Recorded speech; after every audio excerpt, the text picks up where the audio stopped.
Yo, what's good? What's good? What's good? How we doing?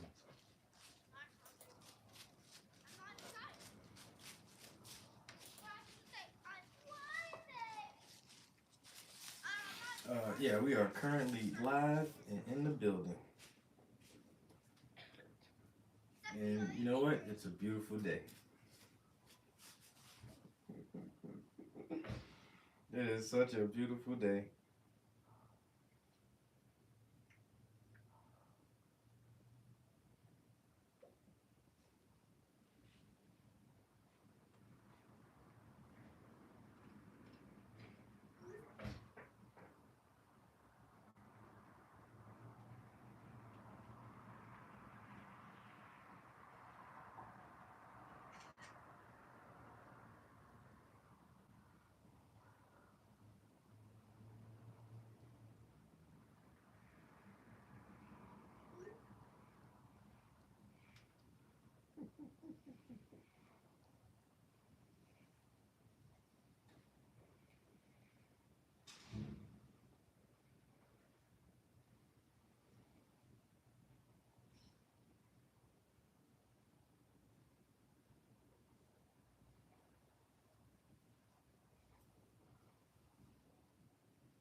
Pete, what's good? How you doing, Pete?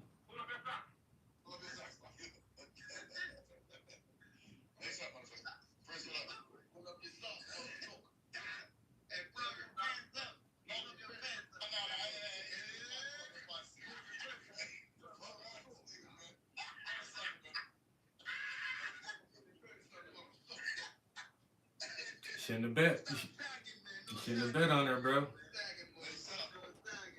You shouldn't have bet on her, bro.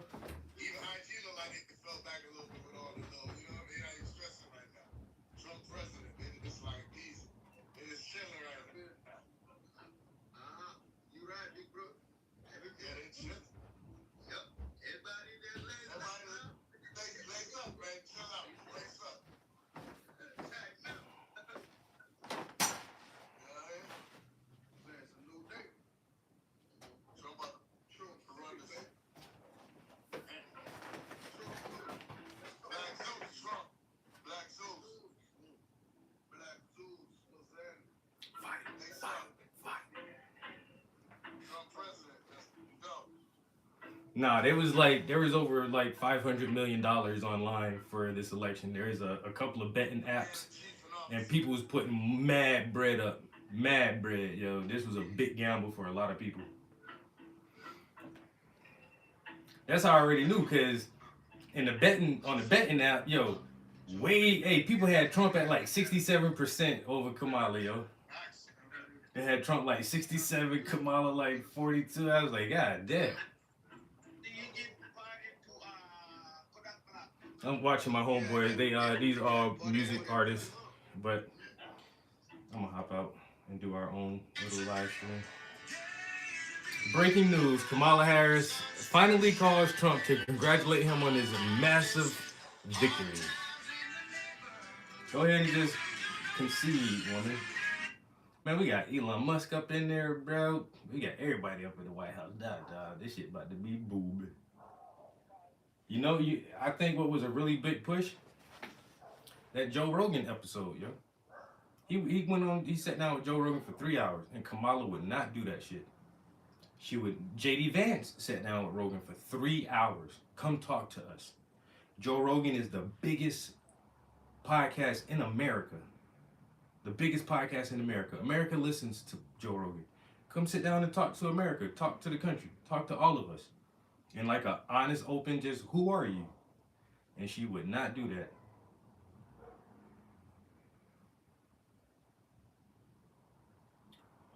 Oh, Kamala?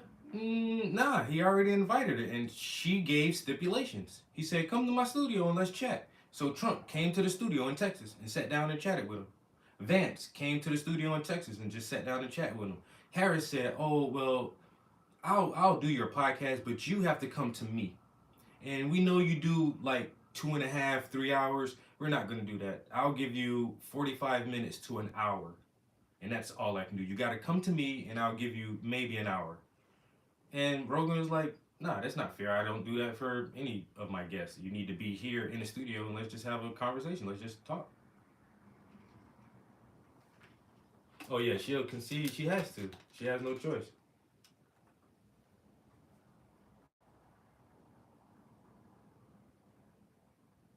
I'm going to yell at my neighbor. Yep. Yeah, I see you. What up? Chilling, bro. In here trying to make some paintings. That damn neighbor walking his dog back there.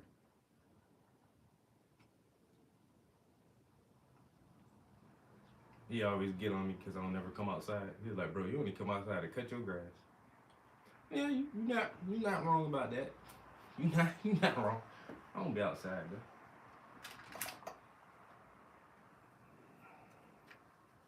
Ain't nothing out there but aggravation and mosquitoes. I don't like either one of them. I ain't gonna lie to you. I don't like aggravation or mosquitoes. I need to walk my pup. That's what you out there doing, walking the dog.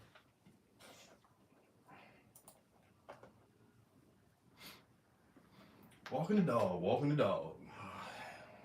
But it's a new day, guys. It's a new day, man. A new America, man. The election was rigged. It was stolen. Yeah, that's what they say that every time.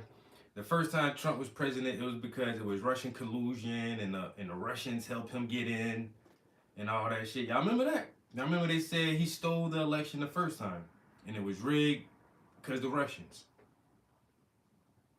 And then when Biden got it, Trump said, oh, he stole it from me, this and that. It was pulling out extra ballots. And now this time they're going to say it's stolen. As always, the election is always rigged and stolen.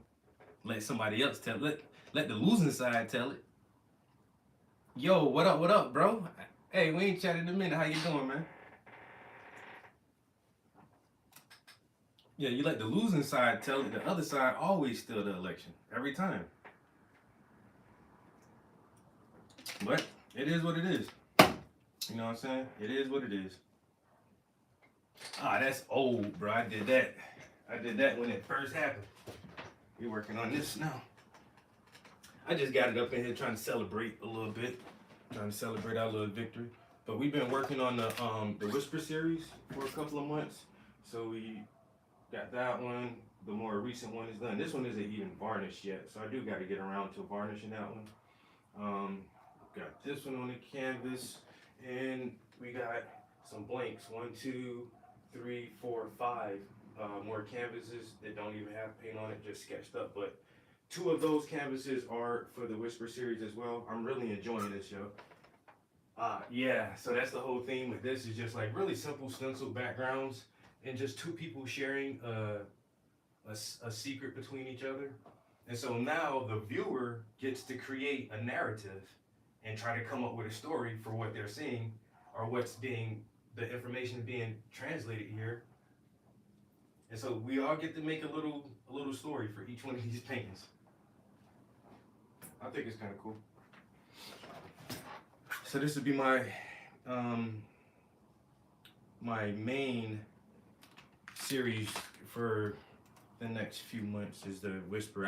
I'm working on more Whispers than anything else right now. I pulled away from my Anunnaki series just because I haven't been playing with Midjourney like I should.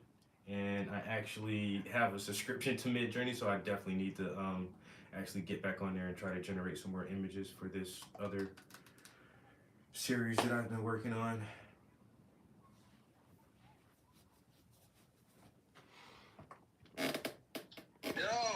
What's good, my guy? That's good, man. How you doing? Long time. Yeah, man, I can't complain. Same old shit, man. Just trying to be creative. How you making out? Absolutely. Yeah, I was just saying, man. The paintings are dope, and you're just turning them out as usual. They look awesome. I love the patterns. Yeah, yeah. Thank you, bro. I actually started this series in like 2016. Yeah.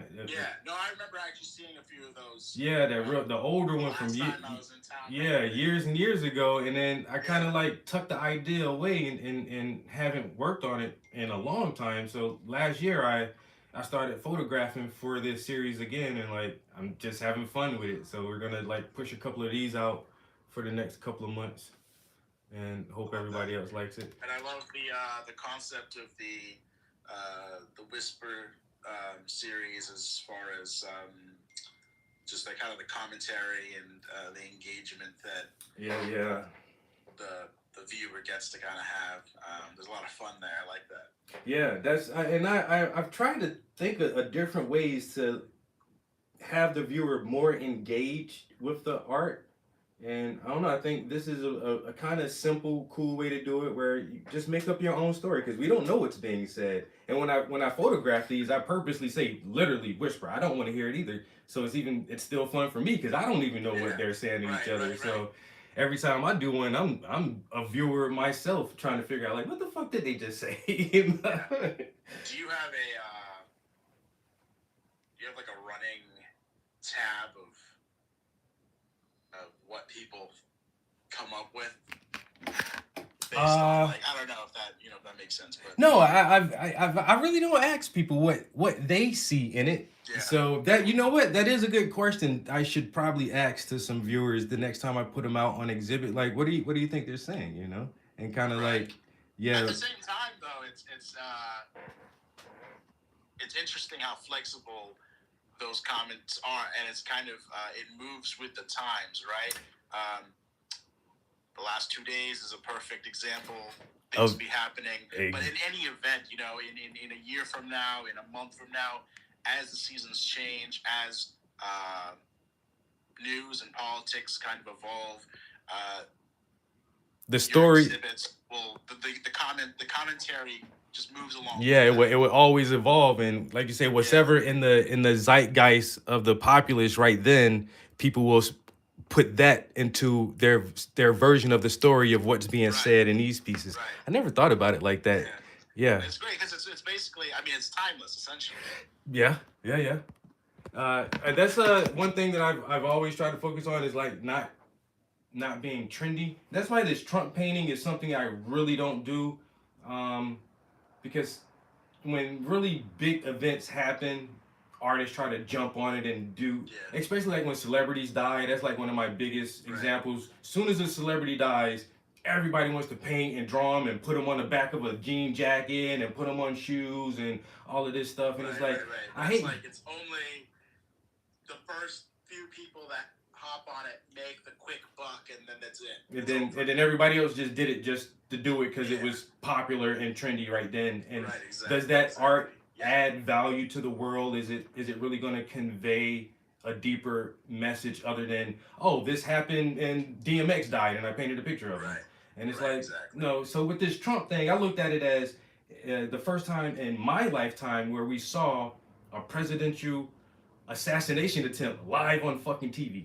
So people kept saying, "Oh, I can't believe you painted Trump." I'm like, I didn't paint Trump. I painted a moment in history that was fucking wild as shit. It just so happened that it was so popular at that time that hundreds of people painted the same image. And so I try to stay away from shit like that and do more stuff like like you said, something that in 25 years will it still have that ability to to resonate with the viewer? Will it have some kind of emotional effect on people who see it in 30 years and 50 years? Can that art still have that staying power where it's still inspirational and not just something that came and went, and then in 15 years nobody won't even understand the context of the piece because it was a trendy thing at that time, Yeah, well, that's the funny thing too, though, is like when you think about art history and when we're looking at paintings, from hundreds of years ago, we're looking at everything through context. Of course, there's historians and art historians who have way more content. I mean, that's their job, is to look into context. Mm-hmm. But in what you're learning, you're also thinking about time and place. And so you're like, oh, this was made in 1850. And it's like, what was going on in 1850? Exactly. And so you start to look at these things. And of course, a lot of times we do have the answers now of like, what were they trying to say? But a lot of times you don't have all the things. It's all an assumption. It's like, well, this was popular, so, or this was going on at the time, so this is probably what they were trying to do, reflecting that. So even with your paintings, people will still have their own commentary, but realistically, in 50 years, if someone's got your painting, they're going to look back and they'll just be like, okay, well, you painted this in 2016, 17, 18. It's like, oh, what was happening there? What was going on then? And then they'll be focusing on all the stuff that could be happening, and of course, kind of getting an idea of who you were or are as an artist.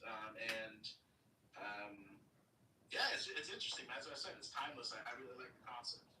You where are you at now? I've been in Rhode Island for a couple of years now. How you like it out there? What? How you like it out there?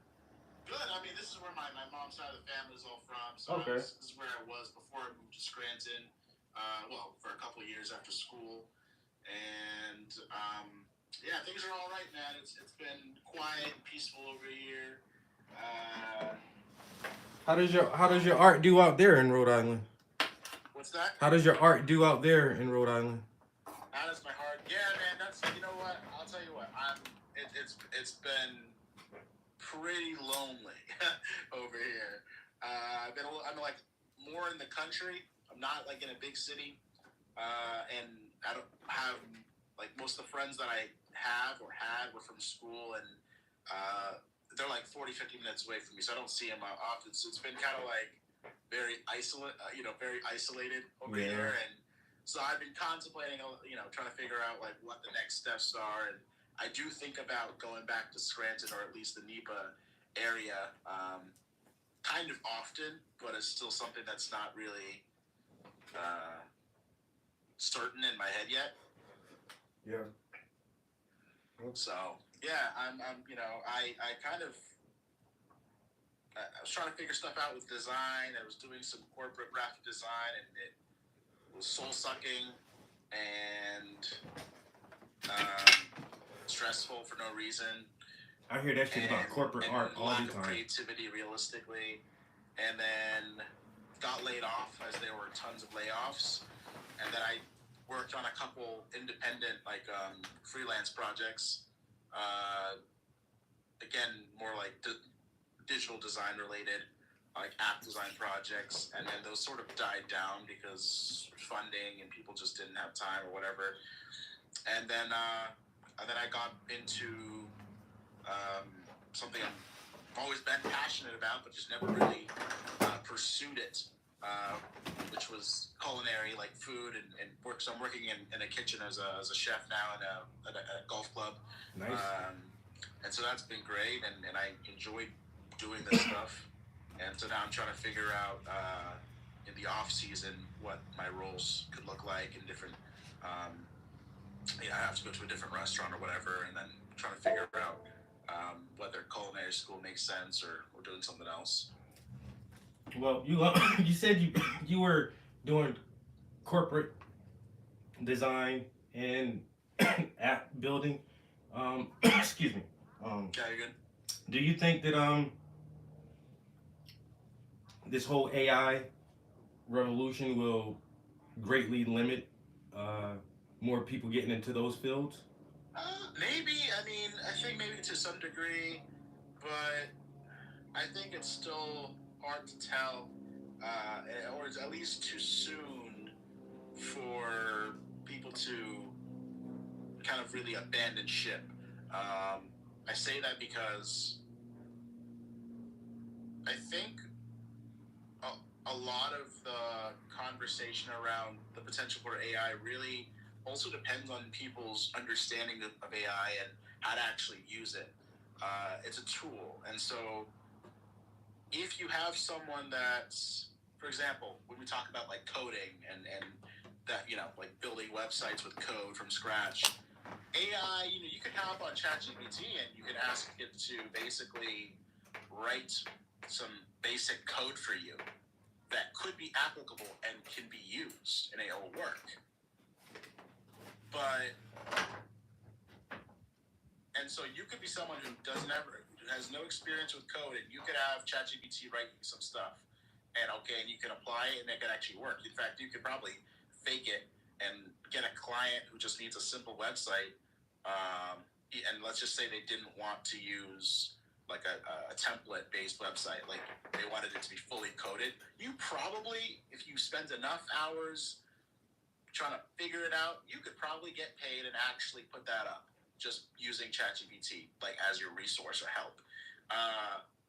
But the problem is that you still don't have the knowledge. So it's like you take someone who has no formal, who doesn't actually know a lot about how to do the thing, and they're using AI, they're going to be very limited in their ability to perform. Whereas if you take someone who is really strong in that craft or that set of skills, and then they also learn how to use AI, then it becomes a massive efficiency tool for them, realistically, and then they can probably work just a lot faster and a lot more efficient. So those are the individuals that I think about too. Is like you said, it's a tool, and if you are very creative, two very creative people, and one has access to the tools and one doesn't. So a creative person with access to the tools will be able to replace a lot of people. And if one person does have the fundamental understandings of design, graphics, the fundamentals of art, coding, and all of this stuff, and then they get access to Perplexity, ChatGPT, all these other voice apps and image generator apps and even video generation apps. I think in a few years that when you think about a simple commercial, a Coca-Cola commercial, right now it probably takes 15 to 20 people to make a decent Coca-Cola commercial. From the recording, sound, editing, production, all that stuff. A small team of people can do a pretty good commercial. One really creative person who understands all of that with the tools can do that by themselves in probably an hour now, or probably less than an hour. Yeah, it's exactly. It's pretty crazy. I mean, of course, there are some flaws, and in this whole conversation, of course, we're talking about AI in its most refined state. Yeah. And currently, I mean, you know, you see those pictures. AI does some weird stuff. It really does. A lot of times. So that's the question. It's a matter of time of when it gets refined enough where it really can, you know, do its thing and not have those glitches or those weird things. Once you have that, you know, of course, it's a whole conversation too in the art world about ethics. You probably looked into this a little bit, but like, I guess it's a matter of why is my shit like that? The morality of AI now and how like it's not necessarily create. It can only produce results based on what it knows, and what it knows is based on information that already exists. Exactly. Which means copyright is its issue, where you ask it to basically, you know, create. For example, there's people who are trying to create who will use AI to produce like all those prints, like on like canvases that you can just sell online on a store, whatever. Mm-hmm. And you could say like, you know, I want some sort of realism, or you know, you show it. Maybe someone finds a picture of your paintings and screenshots it and sends it to the AI, and you're like, I want something like this, and it, you know, let's just say it somehow, I mean, it does technically has access to your catalog of art amongst obviously millions and thousands of others, but you wouldn't know. It might create stuff that is similar to your work, and it might pull that as some sort of inspiration. So it's like, what's open terms about like people around and how the navigate no relations. That's thing. I don't have an answer for here. Even when if you want to write a document, it's like it's technically pulling from stuff, but what it's pulling from. There's a browser. It's supposed to sort of be the idea of Google, but I forget what it's called, and I can actually text you it. But the whole thing is that it's all AI, and what it does is when you type in a question or whatever you want to do in the search bar, it gives you like its answer, right? But then right under the answer in these little links essentially, but little circles, they're all the references that answer is based on, which is pretty cool because then it's one, there's more, you can actually see the references that this thing is basing its answer on.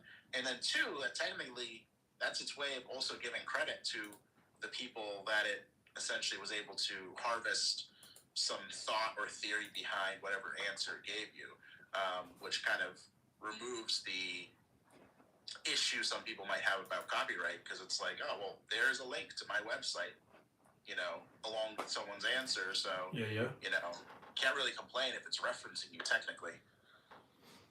Yeah. I mean, I don't know. I think this thing is really going to change the entire landscape of what 100%, we're doing. man. 100%. So, how are you feeling after last night? I'm good, man. I voted for Trump. I think me too. I really think that it's just a whole war thing. Trump, when he got in there the first time, he was like, "Look, I want to just put America first, and I'm not going to start no new wars. We need to figure some things out in our country." And for 4 years, he really didn't start any new wars. And I'm single, and I file no dependents on my tax returns. So normally I don't get a big tax return. But when Trump was in there, whatever he did with the tax program, I got a nice tax return when he was in office. Yeah. And then as soon as the Democrats get back in there, we start this whole weird proxy war for 4 years and sending billions and billions of dollars. And then Biden tells us, in order to preserve democracy around the world, Americans are going to have to suffer at the pump for a little while. And no, we don't have to suffer. What? Yeah, we don't have to suffer at the pump to help people in another country.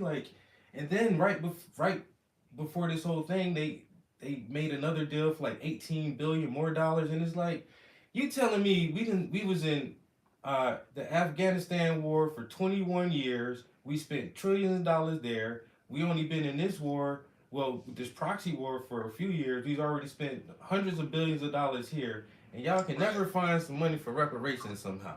We did the Baker bailout in 2008 was about $3.1 trillion, and the Pentagon lost $3 trillion, and somehow y'all still can't find, but y'all can find money for everything else. Stop sending the money everywhere else. No, it's absolutely crazy.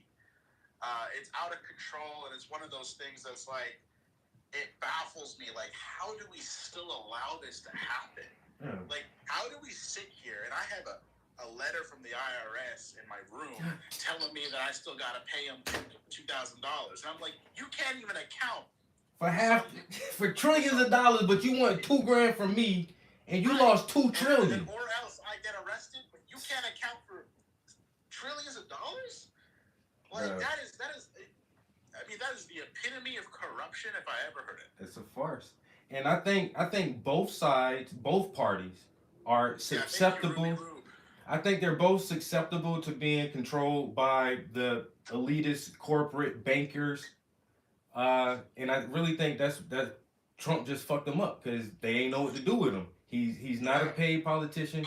He comes from a very, very wealthy family, so he doesn't owe anybody any favors. He's not in any of these guys' pockets. He's never played the game that they play, and he's a loose fucking cannon. And the establishment don't know what to do with somebody like that. They don't know what to do with him, so they shot at him twice. That shit ain't work.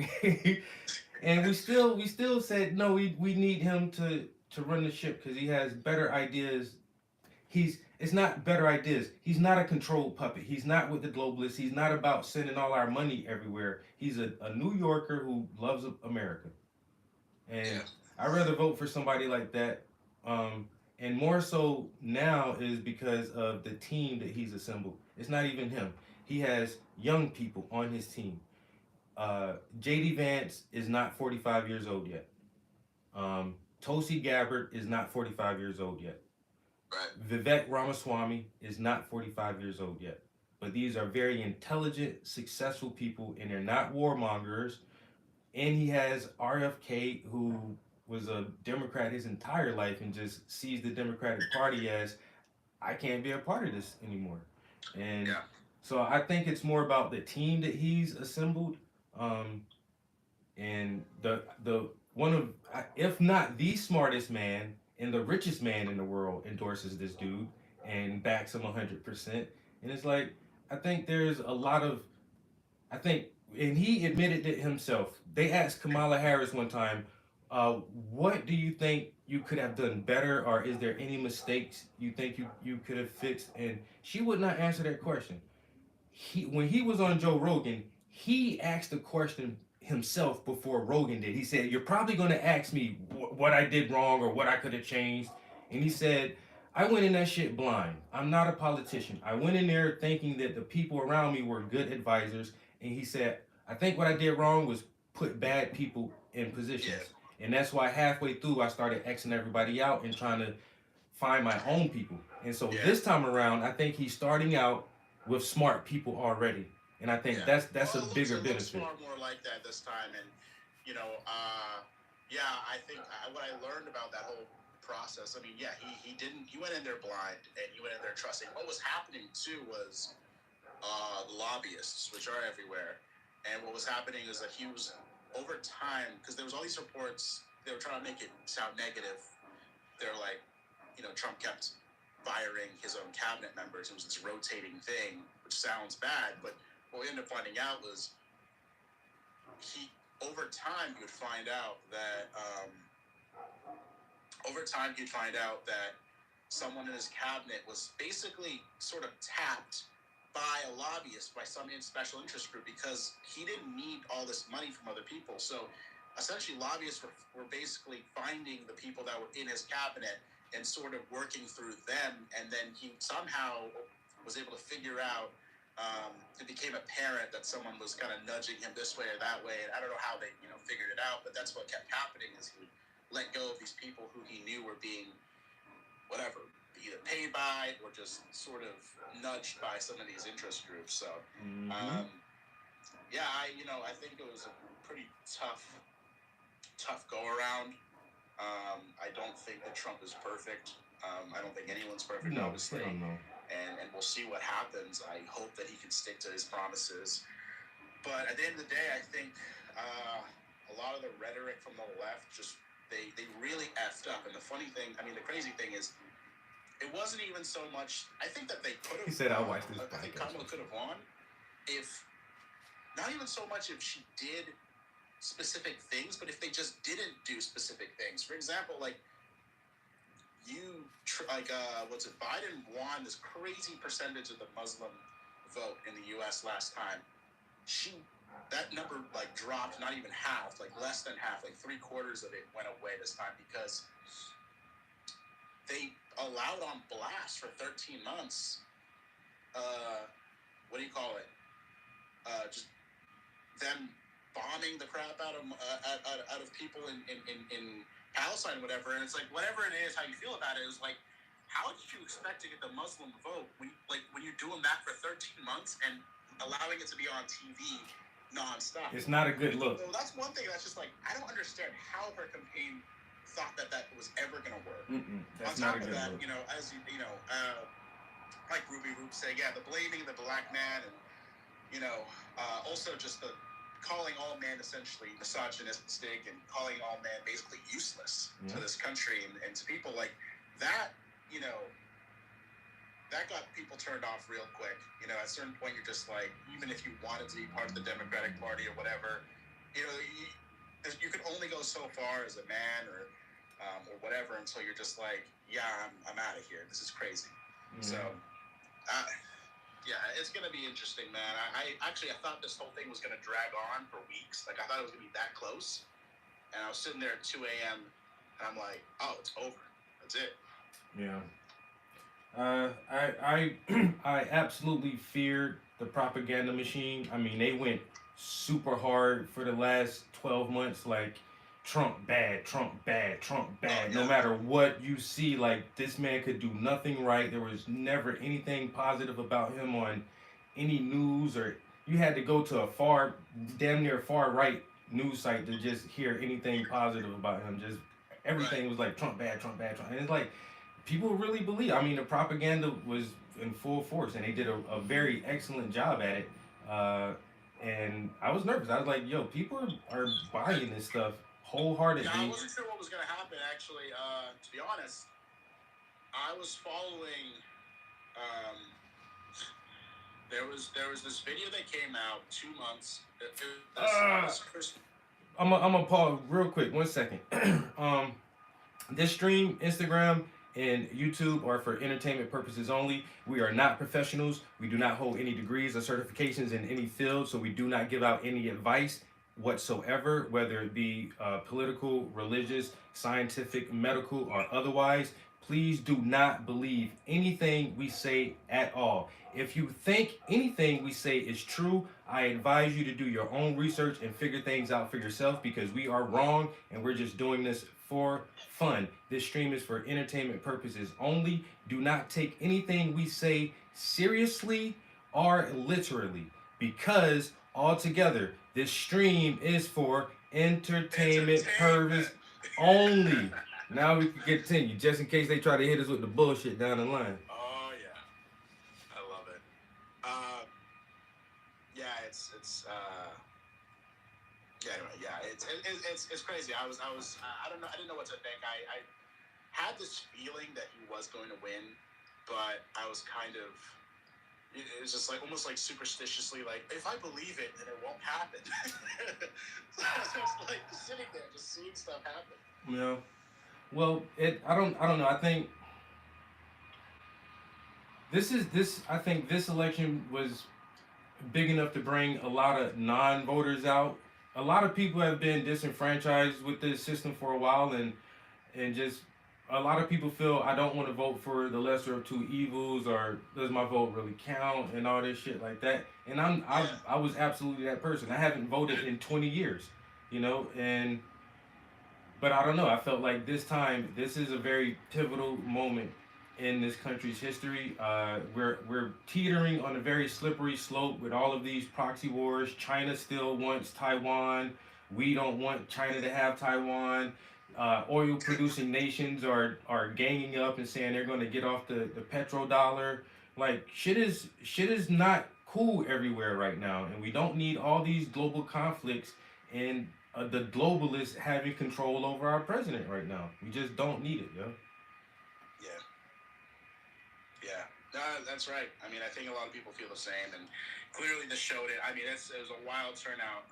I think that the fact that we have the popular vote in addition to the electoral college is pretty wild, because we all knew what was going to happen. If we didn't win the popular vote, they would have. There was people already talking about trying to do away with the electoral system and just focus on the popular vote. They were like scheming and game planning basically every scenario of how this was going to go. And then there's who's that guy? And he's one of the people that's supposed to officiate the election in January. He said like a month ago that he's going to try and do the 14th Amendment thing. Oh yeah, I know you're talking about. Yeah, what is that dude's name? Can't be the president if you started an insurrection or incited. Insurrection or whatever, which is a whole other thing, but. Yeah, that are one of my biggest fears. Entertainment purposes only. They might keep trying to shoot at this dude, bro. Yeah. Because once again, that is the biggest threat, which is like needs to be taken more seriously. Is that, I mean, if it's happened twice, and they downplay it so hard, it's like everybody said it was it was staged. He faked it. It was a hoax. He doesn't even have a scar. Blah blah blah blah. It's like, yo, somebody shot at this motherfucker twice. Yeah. Yeah. No, there's not. I mean, I mean, Joe Rogan saw it. It was literally like 5 feet away from him. It's a nick. There's not a hole in his ear. It's like it whizzed by him, which is gonna create like tore some of his skin off basically. Yeah. But it's it's wild. Actually, the biggest losers that I have to laugh at. I mean, respectfully, but are the people that actually were laughing and were hopeful that he was dead. Yeah, that's wild, bro. Actually wanted it to happen. It's like, there's something to say there, but. When Jack Black was on stage and he was like, "Oh, I hope you don't miss the next time," I'm like, "Yo, y'all, why y'all is wishing death?" It wasn't Jack Black. It was the guy who was performing with his. Oh yeah, you're right. My bad. No, it wasn't Jack Black. Or was it? No, I don't. It might have been his buddy. But either way, I mean, it's. I don't know, man. And then they call him Hitler, and he's divisive, and he's trying to cause division in the country. And it's like, dude, but look at this. Everything that they have accused. Most of the things that they have accused him of are stuff that they are literally guilty of. Which is that there's that saying about you accuse the enemy of exactly what you're doing. Exactly. And that's the game plan they've run on the last 4 years. Actually more than 4 years, to be honest, but. Well, I think her inability to just be a normal person. IAT, alphabet. Yep. Every time, the bro. Alphabet group. Hey, he said he's gonna try to revamp that whole thing too, man. We need to restructure this whole thing, cause y'all. I mean, I'm for it, but it's it's also one of those things. I'm like. That's a really big undertaking. How possible is this? I know, like, RFK is going to be involved somehow. I think mostly with the health stuff, which is fantastic. I mean, get the fluoride out of the water. I don't even know if that's possible, to be honest. Probably get the estrogen out of the water, too, because that's clearly something going on. Mm-hmm. But, the frogs and everything. Turn the frogs gay. I mean, I hope he does what he does. I hope they're able to declassify, I just think it's pretty poetic if RFK is the one who, gets to go knock some doors down and figure out what's been going on. But I guess I just feel like the apparatus is so massive, like JOD. I mean, the whole alphabet soup basically is so massive. I'm just kind of like. Is it even possible for them to actually, even though you're the sitting president, like, no. I'm like, is it too big that you'd get lost in it and you wouldn't even know whether people are getting away with this or that? I think that is exactly how it is. Like you say, the alphabet's been working so long, and they have like splintered off into their really like separate divisions of.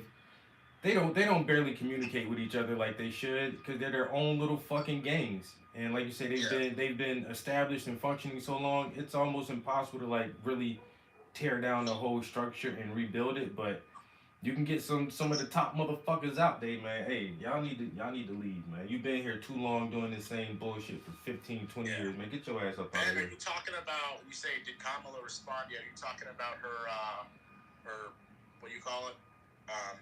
Her speech where she officially says she's out. And, I think she already delivered. That's supposed to happen in 5 minutes, actually. Yeah, to give her congratulations to Trump. Well, she already called him, but I think she's about to make her public speech in about 5 minutes. Yeah. People like, oh, why didn't she give the speech when the results came out? It was fucking late, and plus they probably didn't have a defeat speech ready yet. They had to go tight one up. Dude, I was wondering that. There was 2 scenarios that were going out of my head, because what happened is she went home at like 11 o'clock or something like that, or 12 maybe, and they sent like her campaign spokesperson is the one that came on stage where everyone was expecting she would come out, and he said, basically, Kamala's gone for the night, and she's going to talk to you guys tomorrow. And so in my head, I was like, okay, either she already knows, like she's been told, briefed by her team, like that she's done, she's lost, and so she just is going to bed, or or they knew there was some shenanigans that were going to happen throughout the night that were somehow going to get her and she was going to win. So I was trying to figure that until obviously around 2 a.m. when we knew she lost. But so anyway, my response to you is that she could have come on. She could have come on stage and actually given her defeat speech or whatever. She could have ended it right there and then. But I guess they wanted to give some hope before the morning came. Yeah. Well, it was interesting to say the least. Very interesting to say the least. But when I went to go vote, I went at the polls open at 7. I was there at like 6:40, and I was like the 12th person in line. So when I got in line, ahead of me, there were 2 black people and 3 Spanish people. And when I went to sign my name on a paper and I looked at all the names above me, everybody had an R beside their name.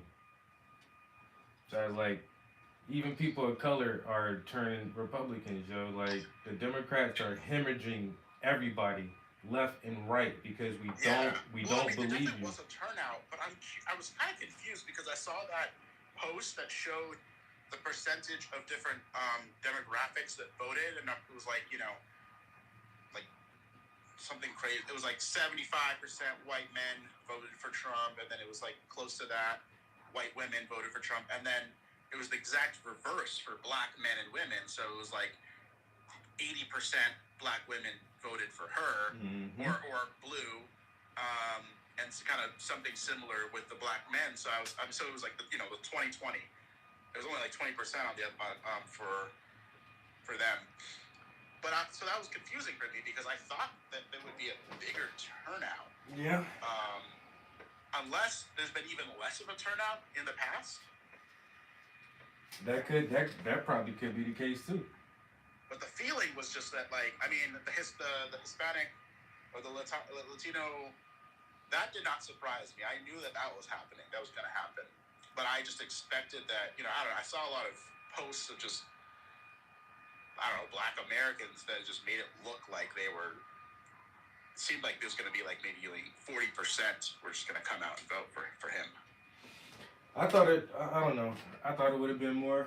But once again, the propaganda was strong this time around, man. And they played the racial identity politics so hard and making her into a black woman. And then when Trump questioned that, like, everybody just jumped on him. He was like, I always thought she was Indian. I think they learned the hard way.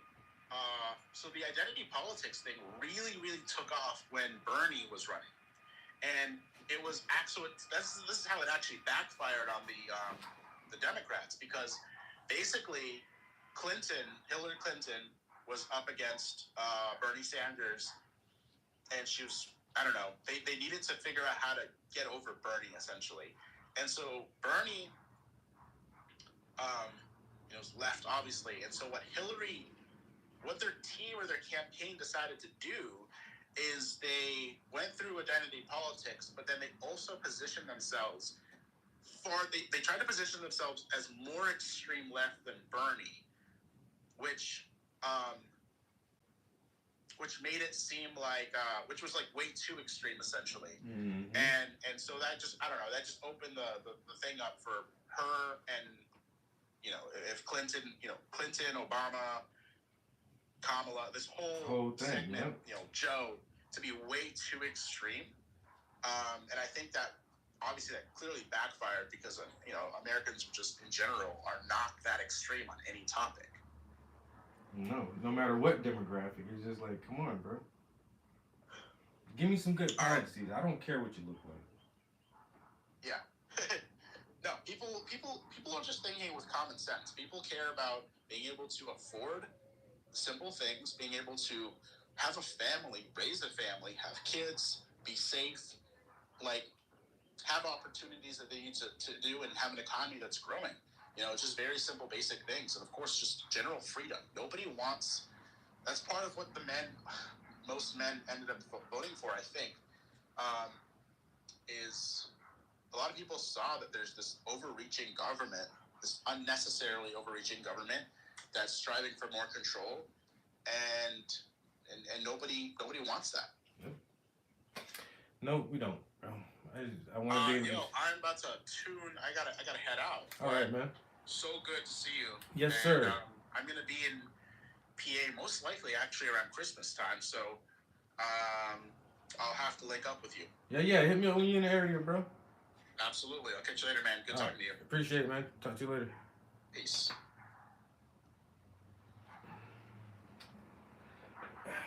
Dope ass artists.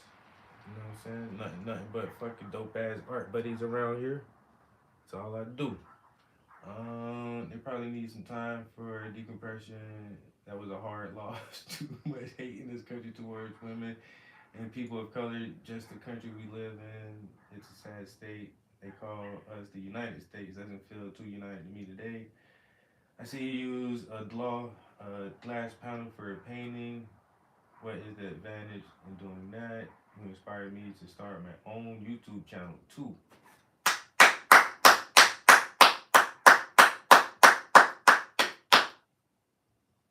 Hey man, that's what's up, bro. He said, I got my own channel, man. Let me do my little thing. Yeah, the glass panels, just easier to clean. When you use an oil paint, the oil paint get fucking real hard, so you can scrape it easier. I've had wood pallets and plastic pallets and paper throwaway pallets, but I've been using this one, how long guys? A couple years now. Just this same piece of glass. I had this shit about 3 years. And like I say, it's just easier to scrape than plastic or wood is. And some people get wood pallets and don't really ever scrape it back down to the wood. I like starting off from like a fresh, nice, slick surface every time. So I just prefer to use the glass. And I forgot where I found this thing at. I think this was like a picture frame, or insert for a picture frame or something. I found another piece of glass. It's like a cutting board, like a glass cutting board. So the edges are nice and smooth and rounded off. I just got to peel the paper off the back of it because it has a barbecue thing on it or something. And then I have it's a little bit bigger than this one. I'm gonna do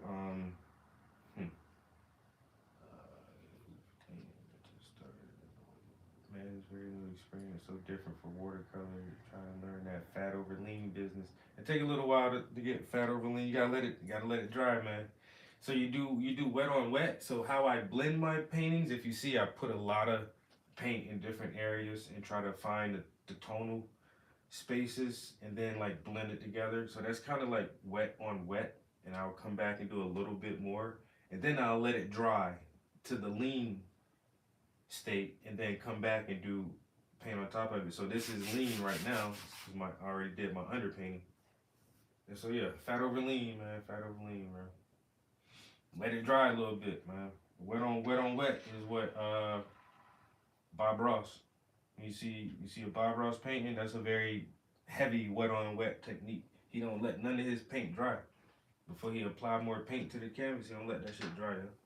He just keep going, throwing some more. Well, you do fat over lean, you let the paint cure a little bit and let it get nice and dry to the touch before you add your next layer of paint. That adds more depth to it.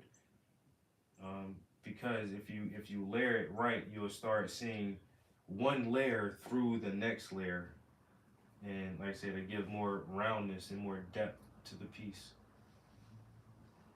I'm gonna do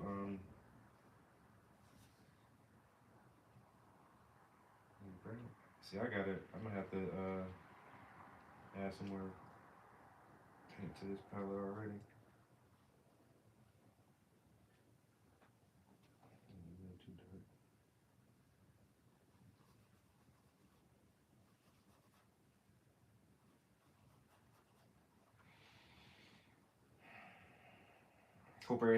Hope everybody had a good day. Nice hump day. Wednesday, halfway through the week. You know what I'm saying? Tomorrow is Friday Eve. Yes, sir. I am ready for it.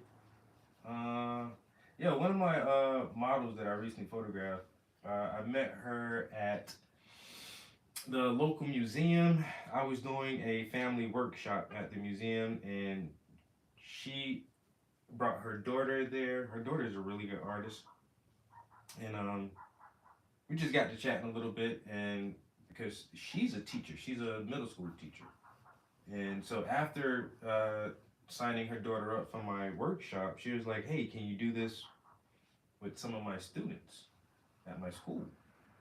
And I'm like, "Yeah, sure." She was like, "I can't pay you." I was like, "Yeah, nah, probably not." Yeah, we're not gonna. But you know, I said I'll try whatever. If I mean, depending on how long you want me to be there and exactly what you want to do. But for some reason, it never panned out, and that was like last year. And then she mentioned, she hit me up on Facebook and mentioned it again. And I was like, hey, uh, you and your daughter, like, do y'all want to model for me? So we just recently did the photo shoot, and she asked me again about like just doing something with her student because she works with like at Youth Risk. I think it's like a alternative school or something, and she just tries to expose the kids to some stuff. And so we were chatting, and I told her like I'll be doing AI music and shit. And so she was like, "Yo, can you come make some music with my kids?" And I was like, "Uh, I guess. Or do you want to do art?" And she was like, "Yo, they're really big into like rap music and stuff." And then trying to hit them up on like all the AI tools and everything like that. She was like, "It'd be cool if you can just show them like some of the stuff I be using." So I don't know, like maybe in the next week or so, I may be doing like some kind of music, AI music instruction for some middle school kids. We'll see.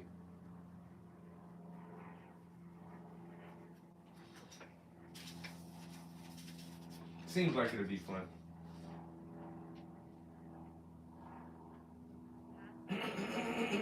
But then at the same time, I question a school that doesn't have funds to bring in outside people to do stuff like that with the kids. Like we always used to have like stuff, man. Motherfuckers bringing animals and snakes and going on field trips and shit. Like, don't y'all have funding for stuff like that? Where's the money for that kind of stuff?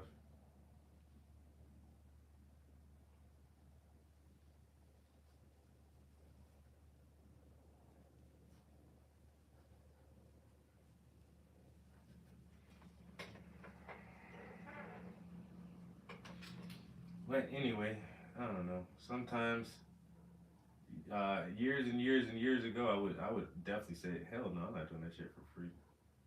And I'm still a starving artist right now. I think I do need to like give back more. I guess try to inspire some kids to be their greatest selves.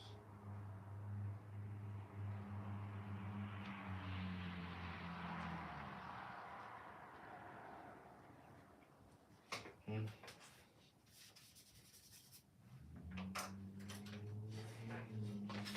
That's all we can do is just try to inspire the youth, man.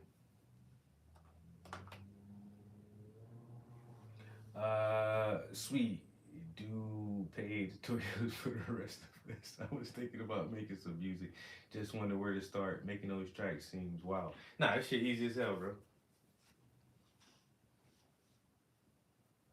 You said fat over lean. I just learned something else. After goddamn 27 years, this motherfucker. Let me take some notes. Fat over lean. Trap ain't never tell us that shit before. What the hell this nigga here talking about?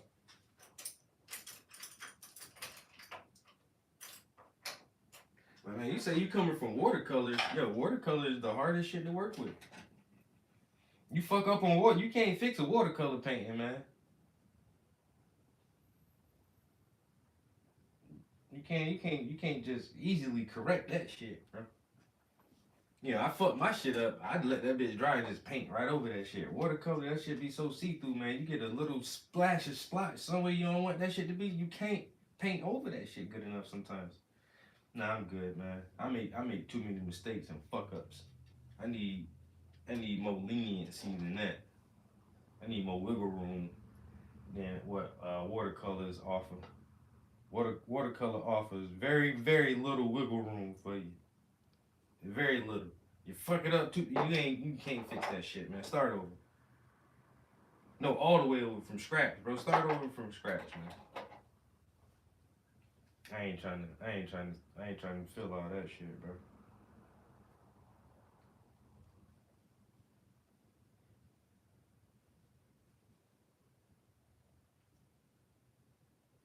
You gotta let it go. And once that, it's a wrap. You gotta let it go, man. Yeah, fat over lean. I turned to go in medium a long time ago. Otherwise, I would have been. Hey, man. Yeah. I tried watercolor a few times. Nah, I'm good. Why this brush so hard? What's going on here?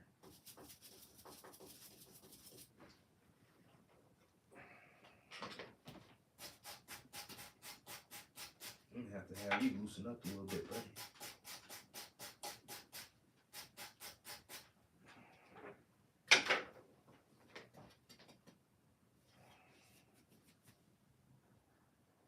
That's a little better, a little bit better. Yeah. So what I was doing when I was trying to paint, I was trying to do high detail, wet on wet. That shit don't work, man. And I could not figure that shit out. Why my paintings always was looking choppy and see through, and I kept having to work an area and work an area and work an area, and it's just like, no, my guy, just let that shit dry. Just let it go. Work on a different area of the painting, and then come back to it. And then my mentor showed me this underpainting. And like you need to just block it in and actually just put a layer of paint on there that nobody will see. Give yourself a little roadmap and give your subsequent layers a decent foundation to start from.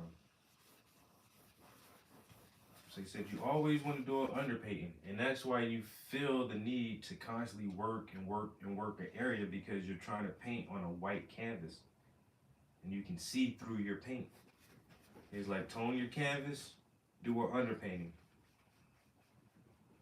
and then it'll be easier for you to get the details you want from having that foundation of a nice lean starting point.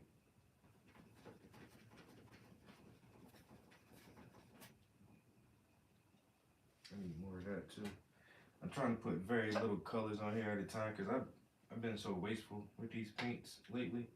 I'm gonna have to do a paint order soon, which I hate doing, but I got to. You know what I'm saying? You want a steak dinner, or you want some paints, nigga? Which one? Well, I want a steak dinner. That steak dinner gonna make you more money? No. Go buy the paints, man, and have a bologna sandwich for dinner. Bologna.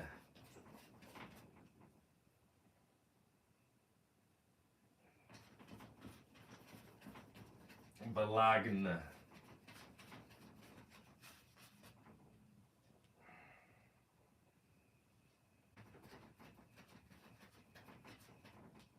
Mm-hmm. A little more of this and a little more of that, and I switch it around and I put it on the dread lamp. Bam, bam, boom, boom, bam.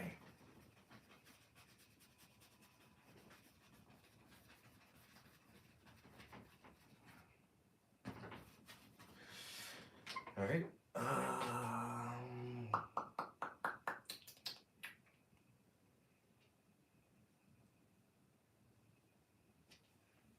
My phone about to die. My stream about to end. All right. Yeah, my phone just told me it's on 10%. Let me snatch the power from this. Put on this. Yo, Scribble Knight, how you doing?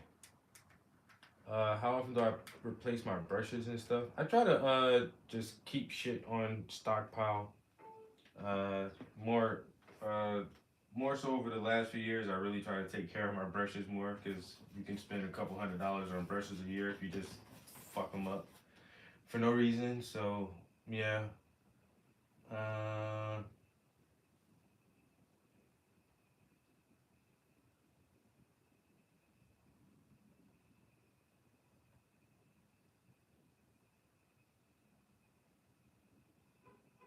yeah, painting, having more pieces than one going on at a time is a very, very good.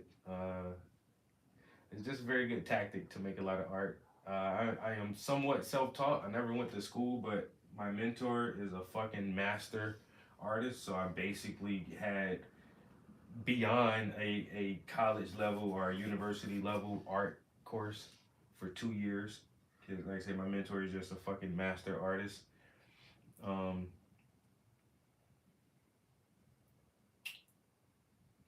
is it off?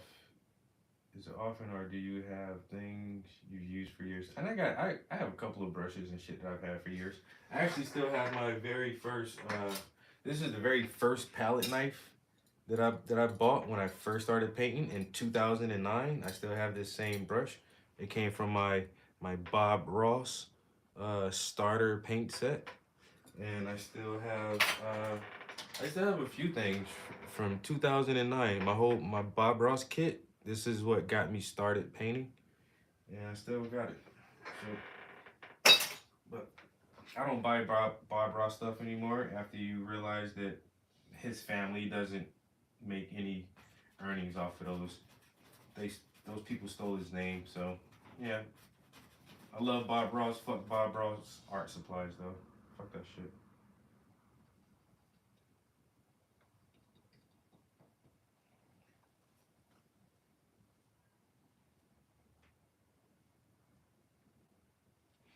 Yeah, gambling.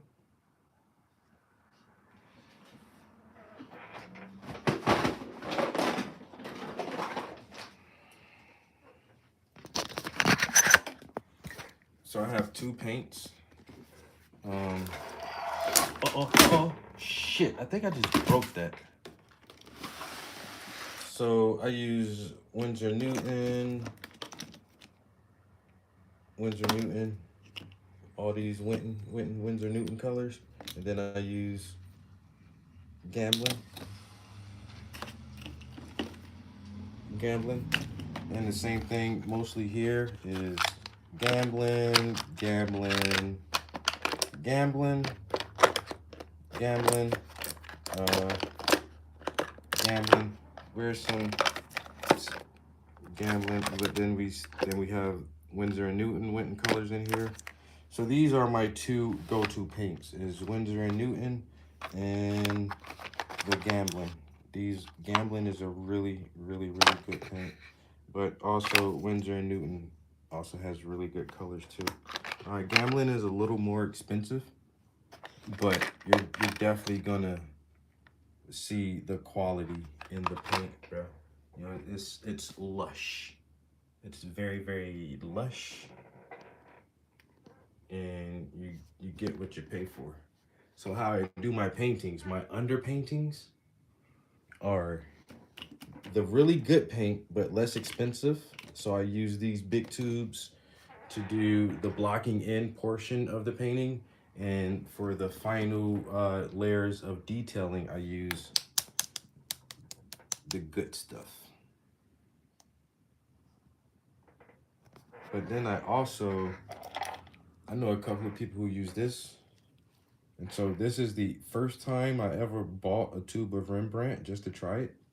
It's very expensive. This tube right here was $22 compared to my tubes of gambling. So one of these tubes of gambling can probably be like 18, maybe $20 sometimes. But that one right there for $22, yeah, it's a lot smaller. And so this is a very expensive paint, but that shit is nice. I ain't even gonna lie, yo. I ain't even. Oh, I hit a button or something. I fucked something up just now. Are we still live? My bad, guys. I turned the fucking screen off on that thing.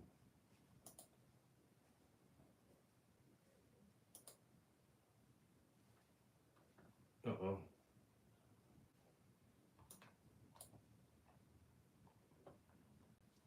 Alright, my bad.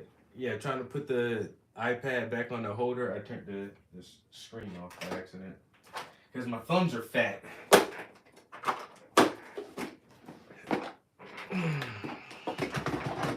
But my mentor started me out with Windsor and Newton Winton colors. He always told me, and he paints with, that's his main brand that he paint with.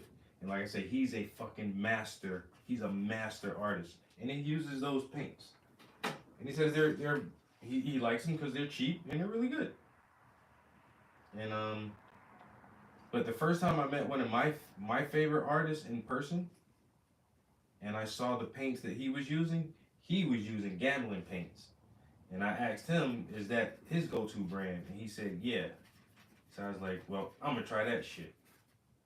And so the only reason I even tried Gamblin is because, like I say, one of my favorite artists uses this paint. And I like it. I like it a lot. I really like using this Gamblin paint. I need more room on my damn brush over. I got too much shit. Got too much shit going on right now. Hold up now. I got too much shit in my way. I gotta make room. Upper room. Tomorrow is Friday Eve. What y'all say about it? I'm ready for the weekend. We got a long weekend because the Monday is whatever holiday for whatever reason that I don't gotta go to work and still get paid for it. Yes sir, yes sir. Think about that. Monday money for free. You'll have a nice long paint session on Monday morning. Hopefully, if everything goes well. Like, are you a better driver in a Yugo or a Lamborghini? What has been the most incredible artist and use the cheapest product, creating the most outstanding work? Just goes to show that talent is in the artist and not always in the product. Yeah, you're right. Yo, Rachel B, how's it going? I had an art teacher in the beginning painting classes yell at me for using Winton. I think Winton is fine, and you would really have to be painting a while to tell me, hey, I know that's right. Why are you using that shit? Cause it works fantastic. The colors are rich and it's creamy. Like, it's not too thick. It's not fucking watery as hell. Winton are good paints. What do you mean? Why am I using it? They're good paints, and they don't cost that much. What is wrong with you?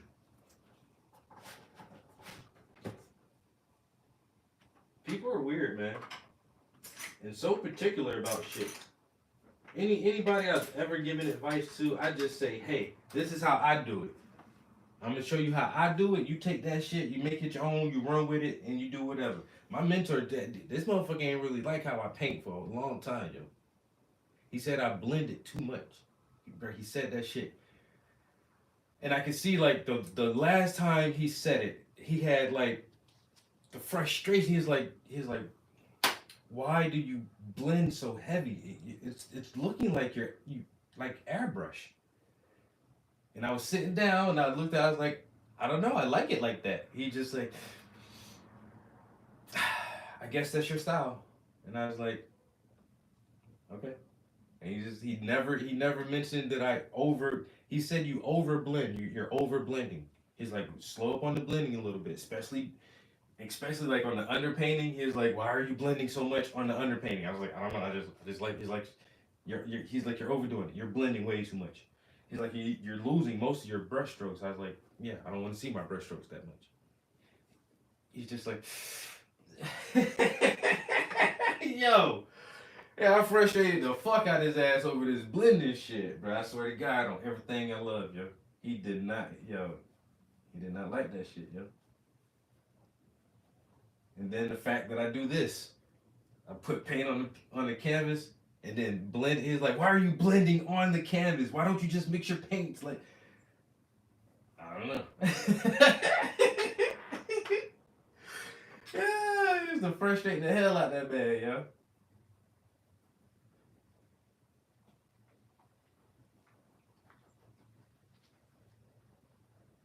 He tried to get me to do it his way all the way, and I just couldn't. But I did take like all the parts that I could take without changing myself so much, and he really made me a better painter.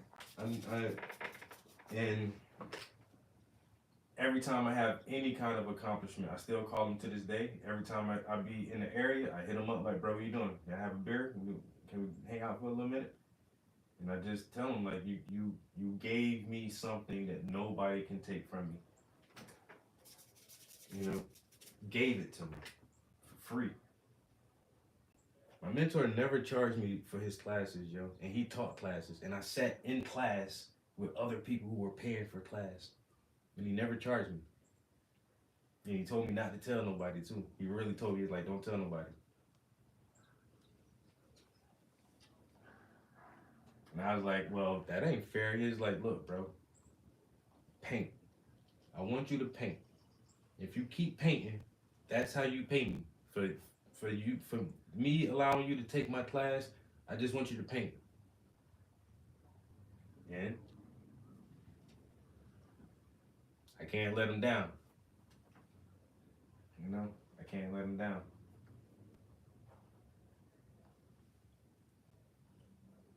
So now, like I said, I feel like I need to give back more. Because my mentor ain't had to do that shit for me. You know what I'm saying? Some old white dude, too. They ain't old, you know, but older white dude. Just like, come here, young man. Let me show you something. How can I pay you? Man, look, don't give me no money. You just paint. That'll be my payment. If I can just see you paint and grow and mature as an artist, that's all I want from you. You know? It's one of the few people who has ever given me like a real gift. You know? On some real shit.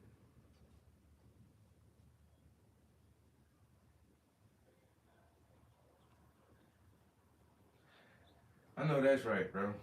I say that's the part that's intangible, the part that money cannot buy. You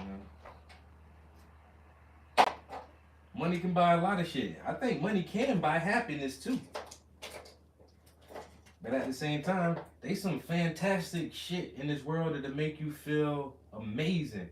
And you can't trade money for that. You can't. There's no exchange currency for that shit. When you inspire somebody, or when you motivate somebody, or when you generally help somebody and they're appreciative of it, and they tell you how they appreciate your help. Like there's no monetary system that works for things like that. But that's the ultimate form of currency in the world. Is knowing that like I did something good for somebody, and that's it. You know, I just wanted to do something good for somebody else.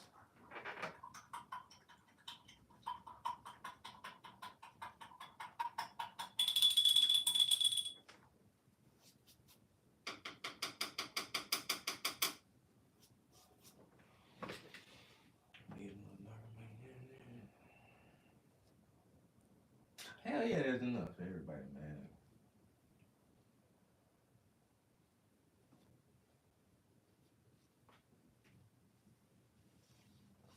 Yeah, man. We gotta spread it around though. You know what I'm saying? Sometimes people don't know their gift if somebody doesn't show it to them.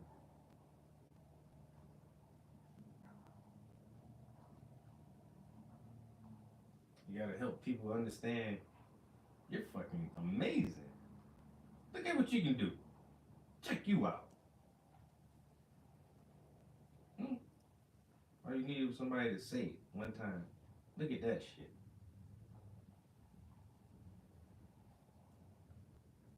Is that rain? I hear rain. Yeah, and the sky is completely overcast right now. That shit came about in the time that we've been in here because When I yelled at my neighbor walking his dog an hour ago, it's fucking clear skies. And in the past 45 minutes to an hour, like this cloud system is overtaking the neighborhood now. And I think I just heard thunder. So we're gonna get a good bit of rain this evening. I should check my weather app and see what they saying. I don't smell it yet, so it might be ways off still. Might be a ways off still. When that rain get right up on you, you can smell that shit.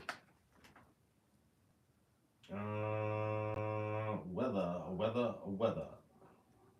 It's not calling for rain. It just says cloudy skies, and then it'll be sunny as shit tomorrow and all fucking weekend. What?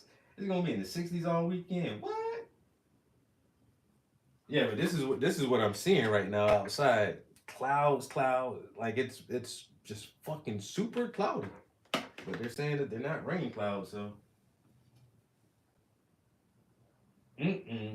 Motherfuckers hate long ass rainy days where it's just pouring down all day. And you can't really go outside and do shit when you need to go somewhere. I gotta go grocery. You hate doing shit in the rain. But when it don't rain for weeks at a time, you don't like that shit either. Like you say, God damn, nigga, it ain't rained since last month, motherfucker. What the hell going on right here? Can I get a little sprinkle or something? Oh, Mizu. What they do, bro? How you doing?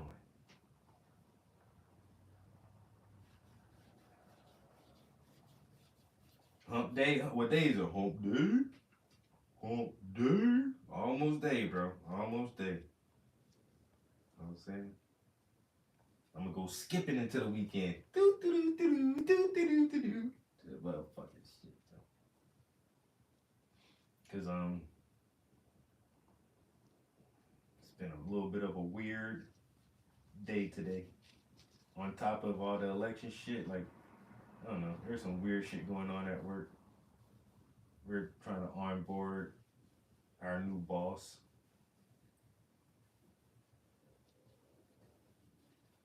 But the new boss don't know shit, so we're gonna have to train our own boss. It's just fucking weird. I don't like that. I don't like doing that. I don't need to train a motherfucker who gonna tell me what to do. You know? Ain't that kind of odd? I got shit a little bit, a little strange. I find that a little peculiar.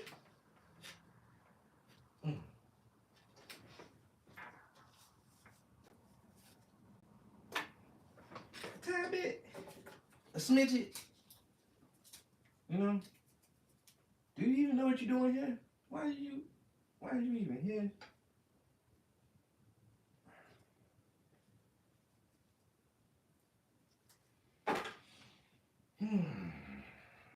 I don't. You know, I don't get paid to make those decisions and be a part of that shit. But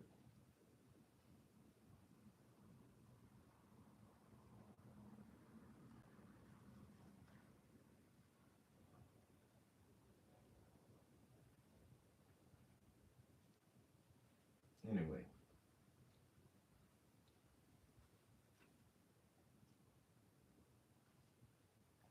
am I getting the munchies? I feel the goddamn munchies kicking in, and I ain't even really.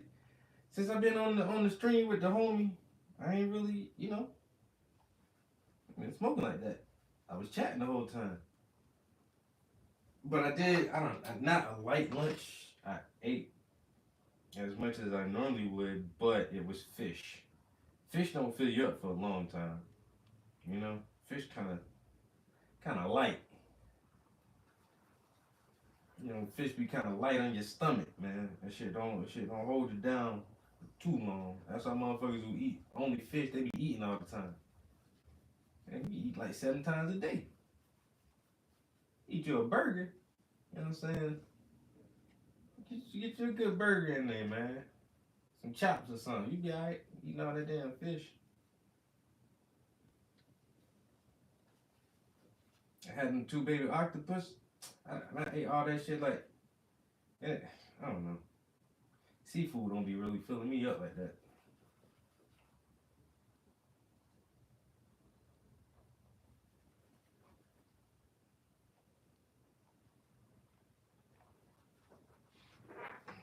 All right, here we go. Grab your business, not do see do.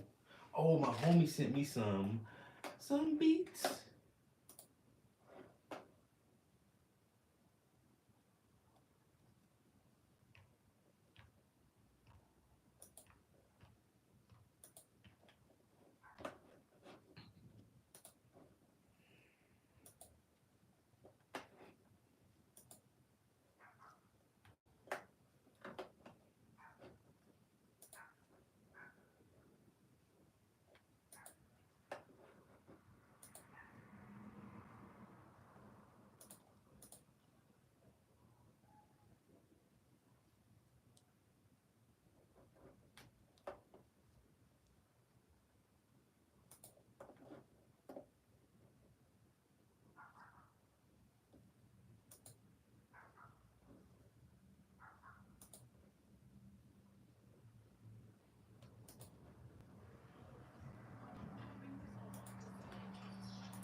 Oh, this is crazy. I can't fucking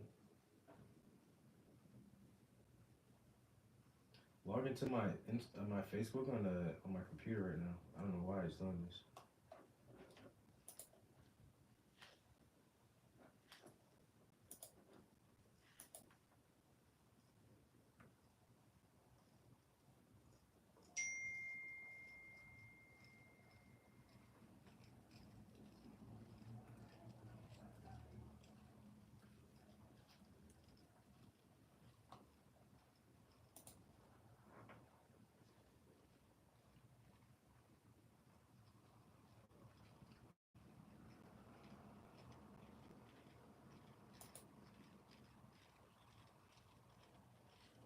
Why did it? I don't know why it logged me out of my fucking Facebook account. That's crazy.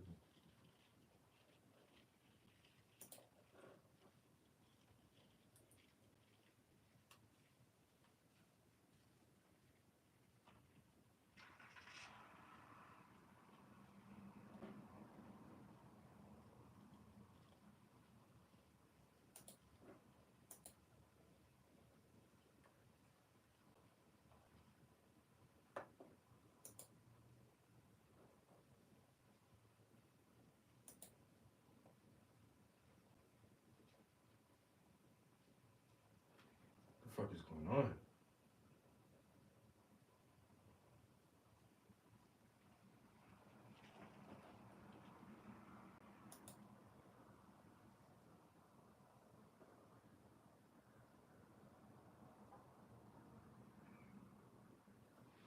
Bro, this is so fucking weird. It will not let me get into my Facebook Messenger or anything right now.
I'm done with this shit. I don't know why I can't fucking do that shit, bro. This shit is crazy. I don't know, it signed me out of my Facebook and it will not let me sign into my fucking Messenger. It won't let me sign into any of my accounts on here.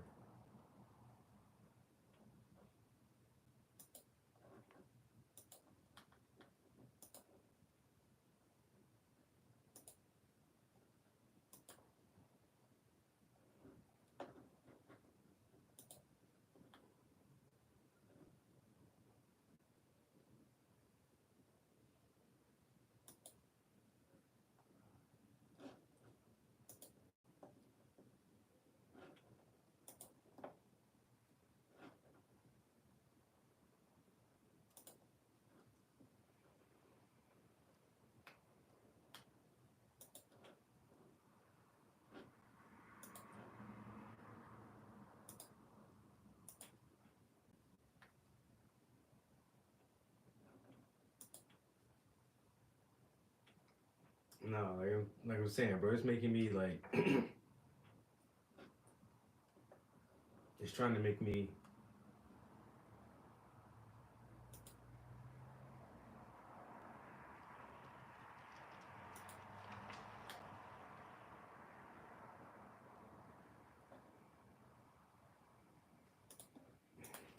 I don't know. I don't know what the fuck this shit is done. Anyway, I'm done with it.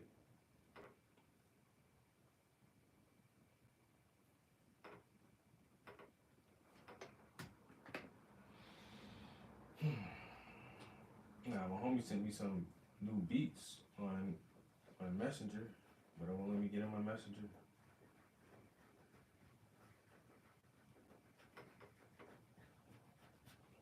Anyway, I guess we'll listen to him next time.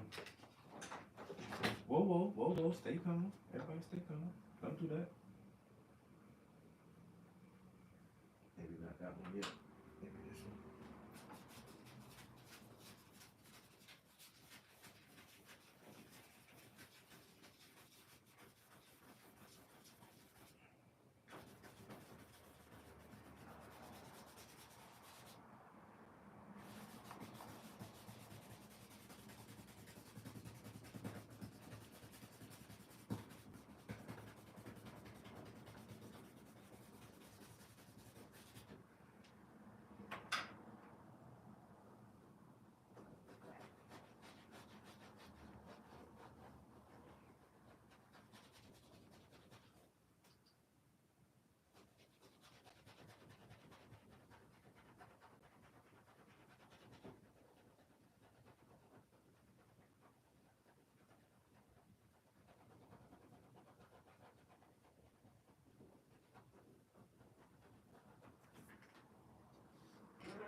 See, this is more wet on wet right here, what I'm doing, because I already laid it down, I already feathered it out, but this section is definitely fucking wet as shit right now. But still, that's why I said it's kind of a, I use both processes. I do wet on wet, then I let this phase dry, and then it's lean, and then I come do wet on wet. So I do fat over lean. Fat over lean. That sounds like a bar. I might have to use that shit some kind of way in my next song. Damn, I was gonna bust a corny freestyle too, man. If I could have got my homie Beats to play, play my homie Beats, plus bust a little corny freestyle. What time is it? Ooh, 10 minutes to 5. We making good time, guys. So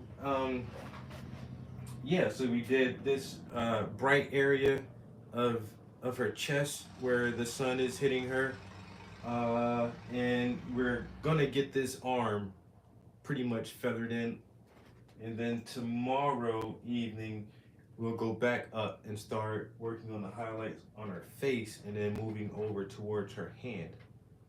So kind of, I like going, just like we read, left to right. Try to go left to right and down when I need to, but down and still left to right. It's kind of the normal path I like to take. I'm right-handed, so it's easy.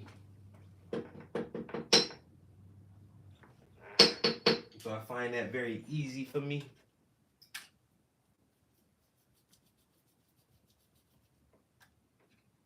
I definitely have the munchies though. I ain't gonna lie, man.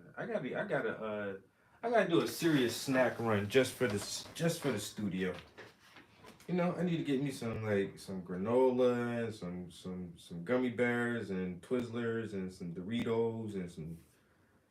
I keep water up here, but I need to have me some more snacks up here, so I'm not always running downstairs for fucking snacks.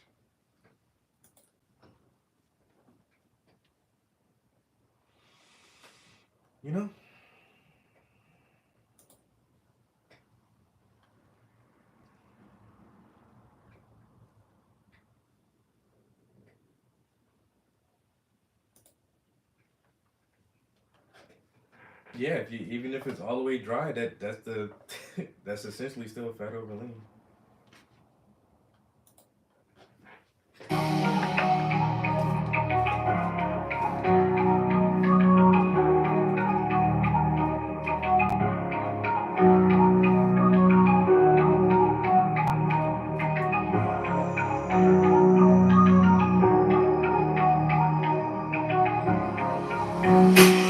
Generations of project baby should let your ass know that this world is crazy. Everybody want riches, but they way too lazy. So I stay with my gun and it's fuck you, baby. 3 generations of project baby should let your ass know that this world is crazy. Everybody want riches, but they way too lazy. So I stay with my gun and it's fuck you, baby. Cause life is a bitch and she'll fuck you daily.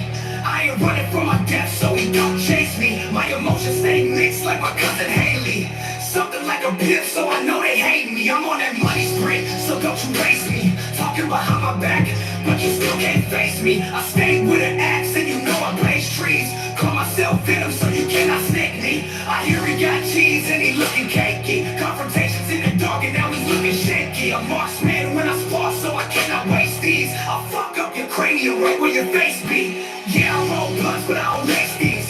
Got snitches in the state where my federal case be. My back got pains and my mind ain't at ease, but I'll still mark a nigga and I'm giving out flange. Generations of project baby should let your ass know that this world is crazy. Everybody want riches, but they way too lazy. So I stay with my gun and it's fuck you, baby. 3 generations of project baby should let your ass know that this world is crazy. Everybody want riches, but they way too lazy. So I stay with my gun and it's fuck you, baby. Out of every 10 niggas, only 3 of them real. So if 10 niggas get knocked, 7 gonna squeal, and 2 got a gun, but only 1 gon' kill. You need a book smarts if you tryna make a meal. You need street smarts if you really wanna live, and you gotta have it Haley.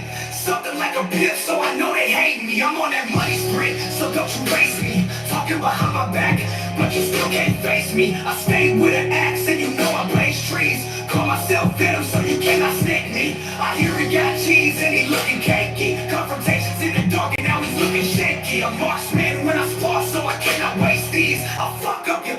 I call myself Venom, so you cannot snake me. That's my first rap name, yo. Venom, the Warblade. I've been calling myself that shit for how many years? since '99. Been Venom, dog. So anytime you hear me talk about Venom or serpents or anything like that, that goes back to these days, boy.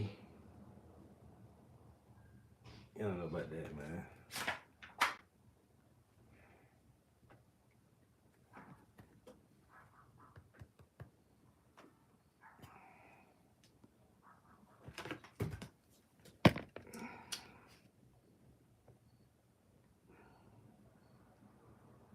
Mm-hmm.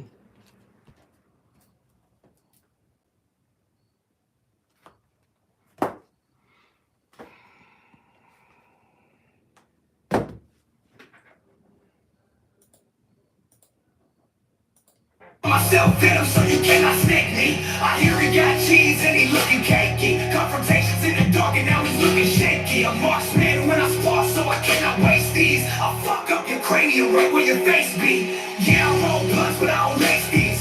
Got snitches in the state where my federal case be. My back got pains in my mind, they at ease. But I'll still murk a nigga and I'm giving out flat generations. A project baby should let your ass know that this world is crazy. Everybody want riches, but they way too lazy. So I stay with my gun and it's fuck you, pay me. 3 generations of project baby should let your ass know that this world is crazy. Everybody want riches, but they way too lazy. So I stay with my gun and it's fuck you, pay me. Out of every 10 niggas, only 3 of them real. So if 10 niggas get knocked, 7 gon' squeal. And 2 got a gun, but only 1 gon' kill. You need a book smarts if you tryna make a meal. You need street smarts if you really wanna live. And you gotta have a gun if you hustle from your crib. Cause them niggas acting shady, running around the field. Plus you got an old lady and a baby in the crib. So it's no hesitation when I'm moving at work. My only expectations is to see you get murked. You cross paths with a horse, so now I'm bucking this jerk. And if life's a bitch, then you know I'm a flirt. Cause I heard she got that killer shit under her skirt. And she don't play around, so you might get hurt. Man, she put a lot of real niggas under the dirt. But if you treat life nice, she might hand you a purse. 3 generations of project baby should let your ass know that this world is crazy. Everybody want riches, but they way too lazy. So I stay with my gun and it's fuck you, pay me. 3 generations of project baby should let your ass know that this world is crazy. Everybody want riches, but they way too lazy. So I stay with my gun and it's fuck you, pay me.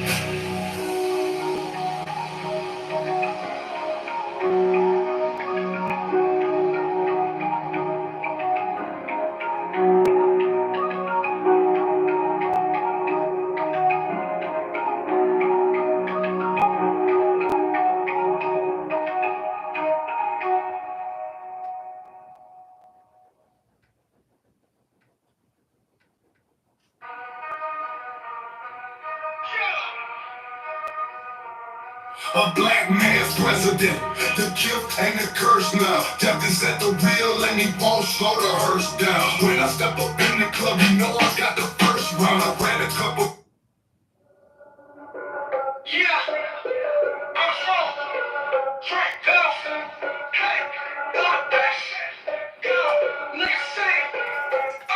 I got cold shoulders, so I'm flowing like an Eskimo. The best draw when your smoke comes from Mexico. Cut the middleman out, trying to get some extra dough. Swing it to the left, across you out like some Mexinos.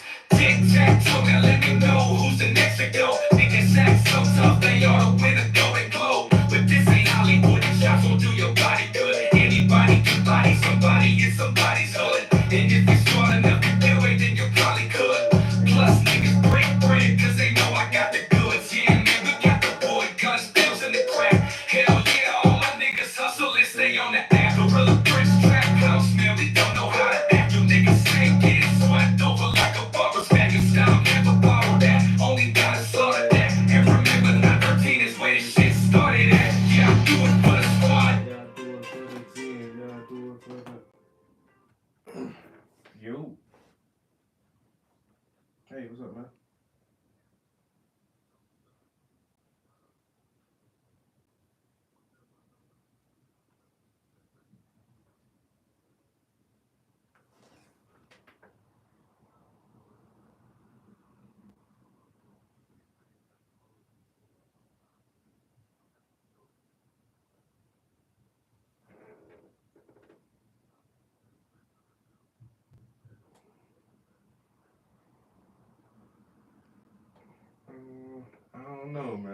I think I like the Xbox controller better than PlayStation. I ain't gonna lie. Yeah, but PlayStation, like, I like PlayStation software better. I really do think PlayStation make better games, but I think Microsoft has better hardware. Like their systems after that whole debacle with the Xbox 360 Ring of Death, like they really stepped up their hardware and their controllers just last longer. Their headsets last longer. Like my controller already got drift. Like I need a new controller. My headset just broke, and it's just like, come on, PlayStation, y'all charge way too much for this shit to only last for like a year or so before it started breaking on motherfuckers.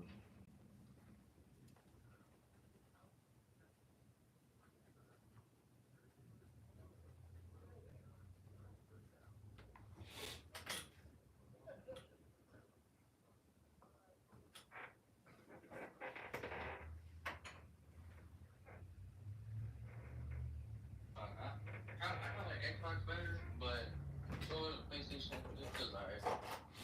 Yeah. Just a little bit extra PlayStation. Oh, it definitely is. It definitely is.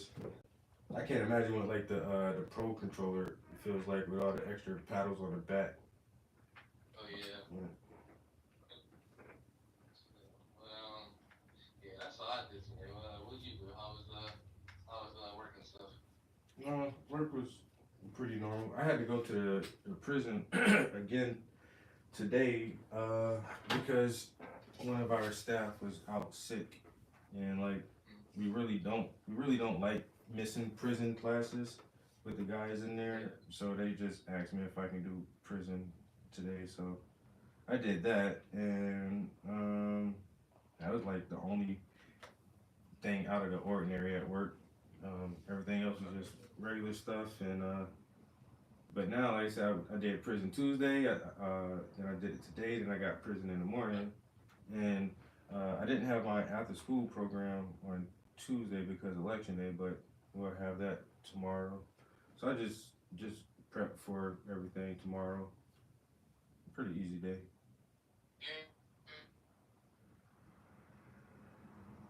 Oh, you're breaking up. Hold on, what you say? You breaking up? Hello? And the call dropped.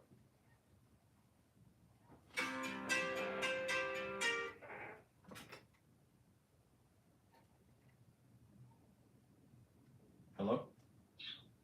Yeah, what's something wrong with this phone been giving me problems like all day yesterday and today. I definitely need a new phone. Mm. But before I had to hang up, what were you saying?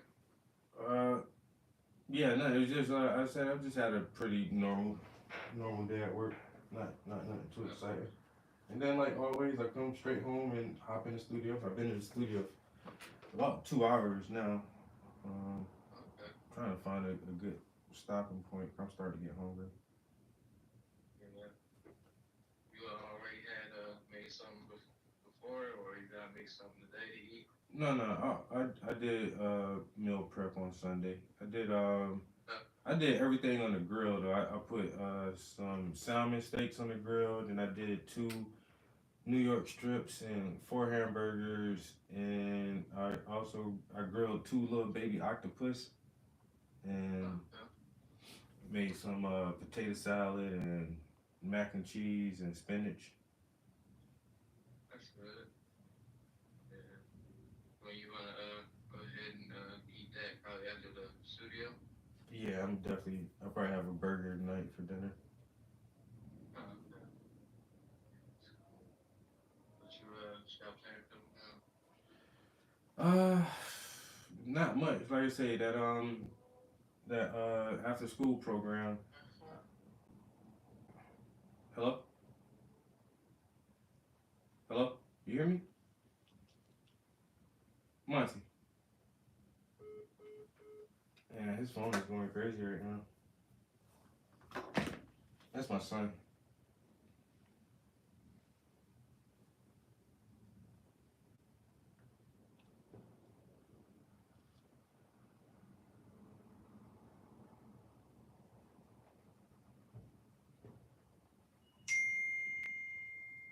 That's probably him. I'll call you later.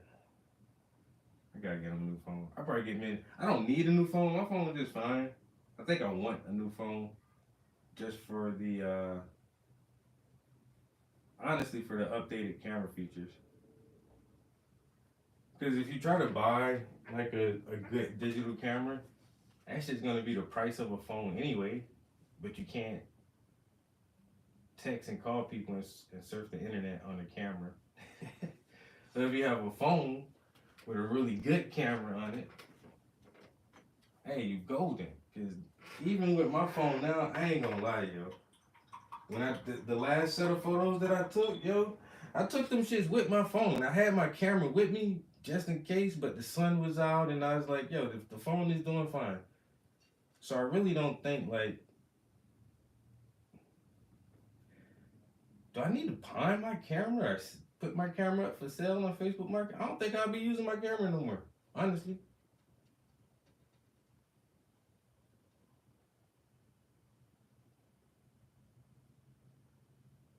Because even when I used to take pictures on a camera, I would have to transfer them to the computer. And then, like, I'm not a photographer at all. So I normally have to do, like, a little light edit on my pictures to make them look good enough for me to use. And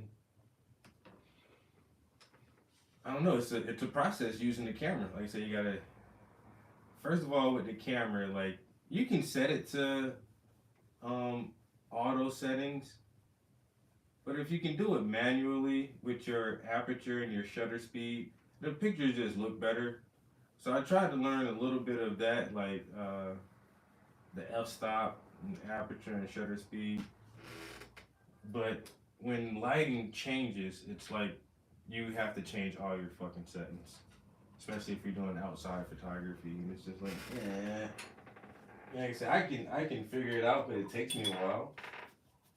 And then, like I said, if you set it to manual, you still don't get like the best. And then sometimes the flash will pop up when you don't want. It's just like, oh man. So now I figure like, if you take a picture with your phone, you can just edit it right on your phone. And plus the camera is so good, it just does all the fucking heavy lifting for you.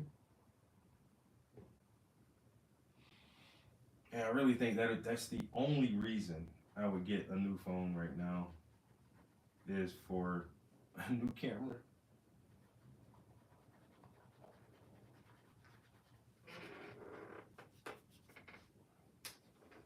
But I don't want to pay goddamn $1,000 for a phone right now. I really don't.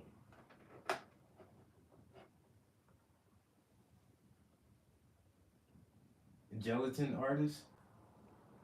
Yo, what's up?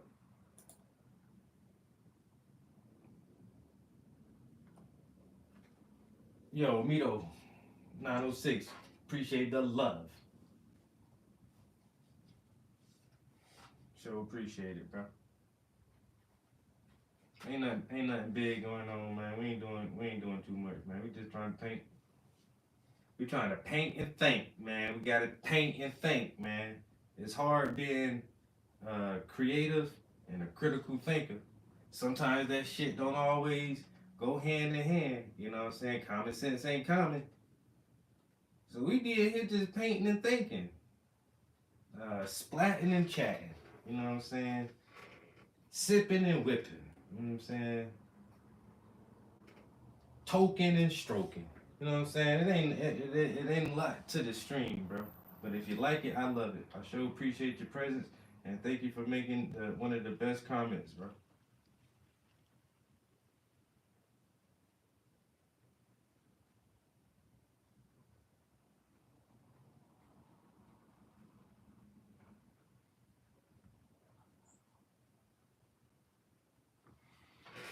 All right, we about to get to that little stopping point here in a second, I think.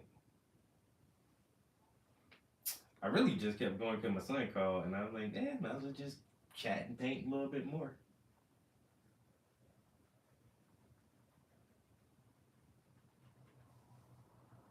you know, just chat and paint a little bit more. Everybody. I am not ignoring the stream. Sometimes I just do get locked in on the art. I appreciate everybody's presence though. Thank y'all for checking out the stream and the progress on the paintings. What am I looking for? I'm looking for this.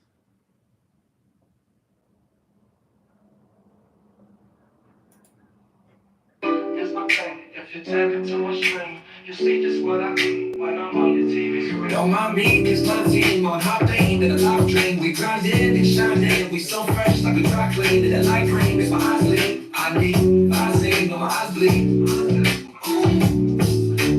Meditation, medication, lighting inspiration. Now my thoughts are really pacing, grab a pushing. Now we banging, bass slanging. I'm saying, beats banging. And we do a studio session like each day. Go so hard when I'm creating. I should have been famous like East Bay. Art and education, decades of dedication. The paintings are amazing and the rhymes are always flames. We always original, no need for imitation. We came from the basement, now look how far we made it. Art and education, decades of dedication. The paintings are amazing and the rhymes are always flames. We always original, no need for imitation. We came from the basement, now look how far we made it. When you ain't motivated, just show some consistency. Every step, gonna add up. Look how far the distance be. It ain't no mystery like Mr. Beast. Grinding hard and elbow grease, that's the key. Practice, patience, passion, and persistence. That's practice for these principles. Hold these when you set goals. Promote peace, but still let them know you hold heat. No heat, no heat, no heat. Pace slanging, rhyme saying, beats banging. And we do a studio session like each day. Go so hard when I'm creating. I should have been famous like East Bay. Art and education, decades of dedication. The paintings are amazing and the rhymes are always flames. We always original, no need for imitation. We came from the basement, now look how far we made it. Art and education, decades of dedication. The paintings are amazing and the rhymes are always flames. We always original, no need for imitation. We came from the basement, now look how far we made it. ARP, Jay Posey, D1, Shaman on Twitter, Level. Thanks for the media support. Art and education.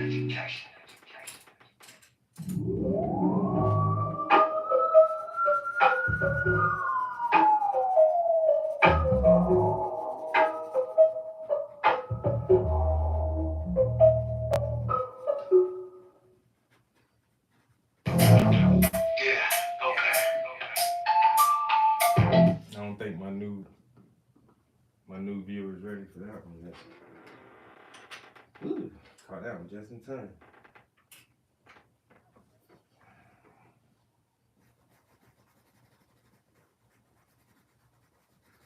All right, guys, I think that's the stopping point right there, and we made it. So we, what did we do?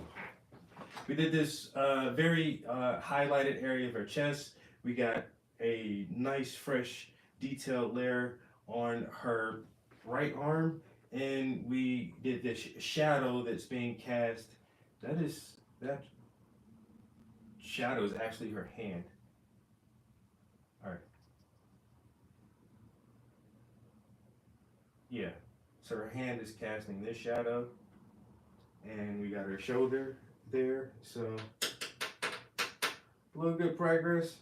You know what I'm saying? Skin tones. Normally I work on the skin tones first and try to knock those out, and work on the clothing and hair later towards the end. You can start to see the difference in the from the underpainting to this second layer. So underpainting looks really choppy, really blocky, like that, and now we're starting to get more smooth tones and textures in here. Really just trying to smooth it out. Really going for more mid-tones right now, but you can see in this picture there's some really bright like hot white highlights, and those are what you do last. So we go we work our way from the very dark areas and get all those. And she's very fair skinned, so there's not a lot of really deep browns here, but still just working in the darkest areas, the shadows first, and then slowly pull your way towards those lighter areas. Like I said, I'm really enjoying this series. Background is dope. Couple looks fucking happy as hell. So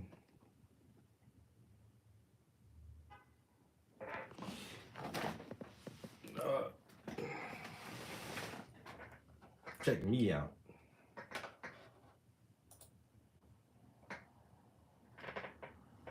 She said that's my jam right there. The art and education song. That's we be bumping that one. Let me not turn the screen off again this time. I think I almost did it anyway.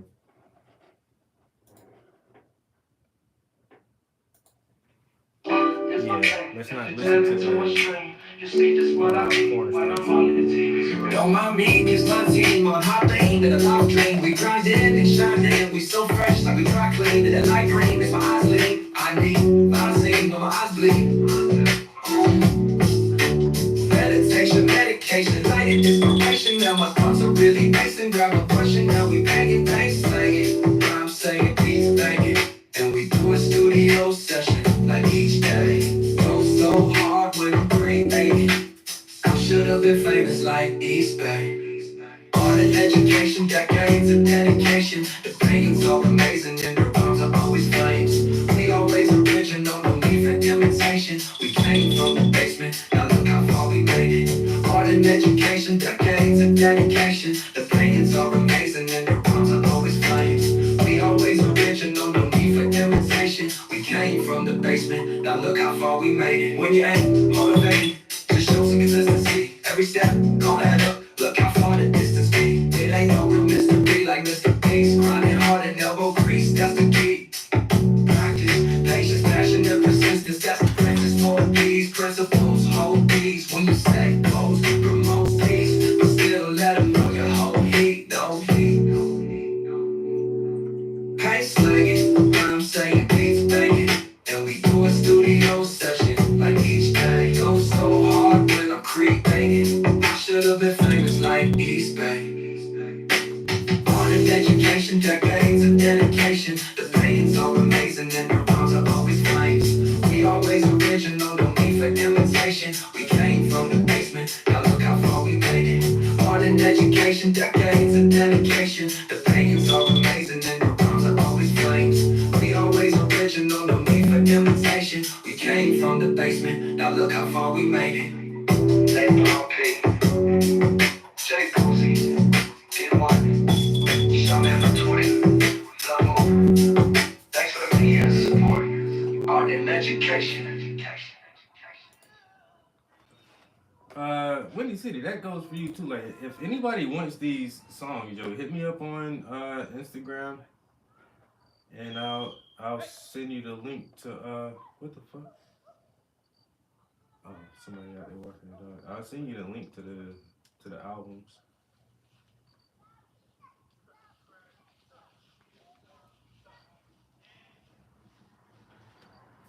Oh, Rose Red said, bro, that's amazing. Oh, that's what's up. Yeah, for all the new viewers, man, yo, definitely subscribe, hit the notification. We're in here almost daily. You know, we're in here almost daily. And if you guys keep up with the stream starting now, like I wish you guys would have been here over the course of the weekend, because I literally just started like a bunch of canvases. And I still have one more to start.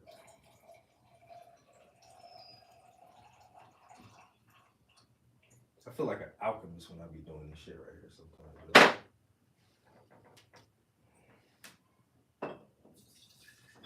About to make the Philosopher's Stone, which I don't know about that shit, don't know. Have I ever used that in a rhyme? Do I have to mention the Philosopher's Stone in a rhyme? I think I do. I don't think I've ever said that before. Just because stone is such a simple word, like, but Philosopher's Stone, Gossamer's Home, Blossomer, something. Damn, Philosopher, Andromeda. That don't rhyme. Let me stop real quick. Give away all my secret bars. But yeah, for newbies to the stream, these are blank.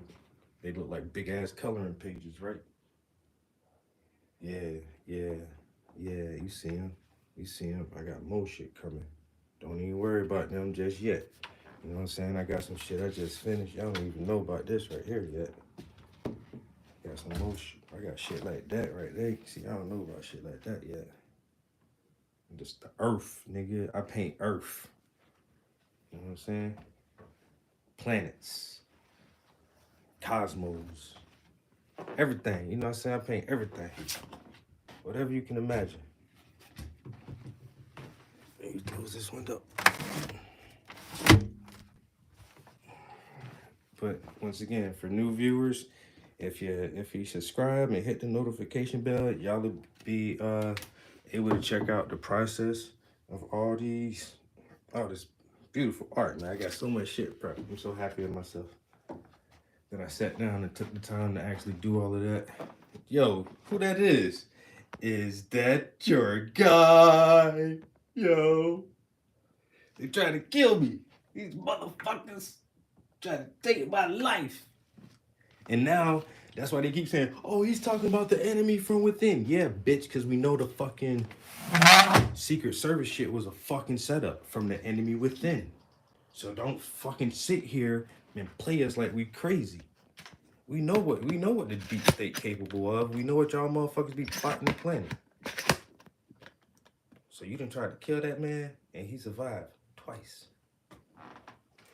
So yeah, if I were somebody on the other side who had anything to do with anything about anything with anything, yeah, I would be nervous too. Shit, let my name get on some weird ass list. Watch out, man. Will he have a vengeance? I don't know. Should he? Hey, man. That's for everybody's own opinion. Y'all tried to lock me up and kill me, and the country still said, I'm the man. Ooh, boy. I don't know. It's gonna be something different, man.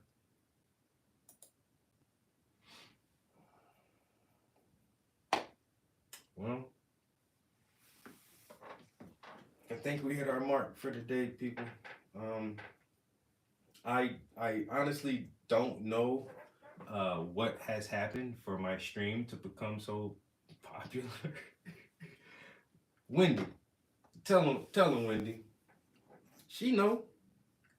She just got her wrench. I don't normally have people watch this shit. I'm always fine with that. I get suspicious when too many people watch this. Cause it just don't normally happen. Anyway, it's kind of cool. Hope y'all like it. I'll let y'all know right now. No matter what you think, you are guilty by association. I may have not demonstrated any of that in this stream, but yeah, you're too late now. You already didn't tap in, so. When it ain't never been like this. What happened? I was trying to figure it out, cause one of the homies, I ain't gonna call the name, but one of the homies from the stream actually texted me. He was like, "Bro, your number's been up." I was like, "I know. I don't know what that is. I don't know what that is." Cause they only like 7 of us who watch this shit. For real, they only like 7 people, and now they be like 40 people in here, and I'm like, why? But It is what I keep laying on my hair. It is what it is, and I'm just appreciative that a lot of new viewers are saying really, really awesome comments. So I'm starting to repeat myself a lot, but we don't do much in here. We just chill, try to have a good conversation, and work on some art. It doesn't get any more complex than that at all. That's all we do. So if that's something that can keep you occupied for a few minutes while you vacuum and cleaning the house or doing dishes or on your commute wherever, and you just have me on in the background sometimes, you know what I'm saying? That's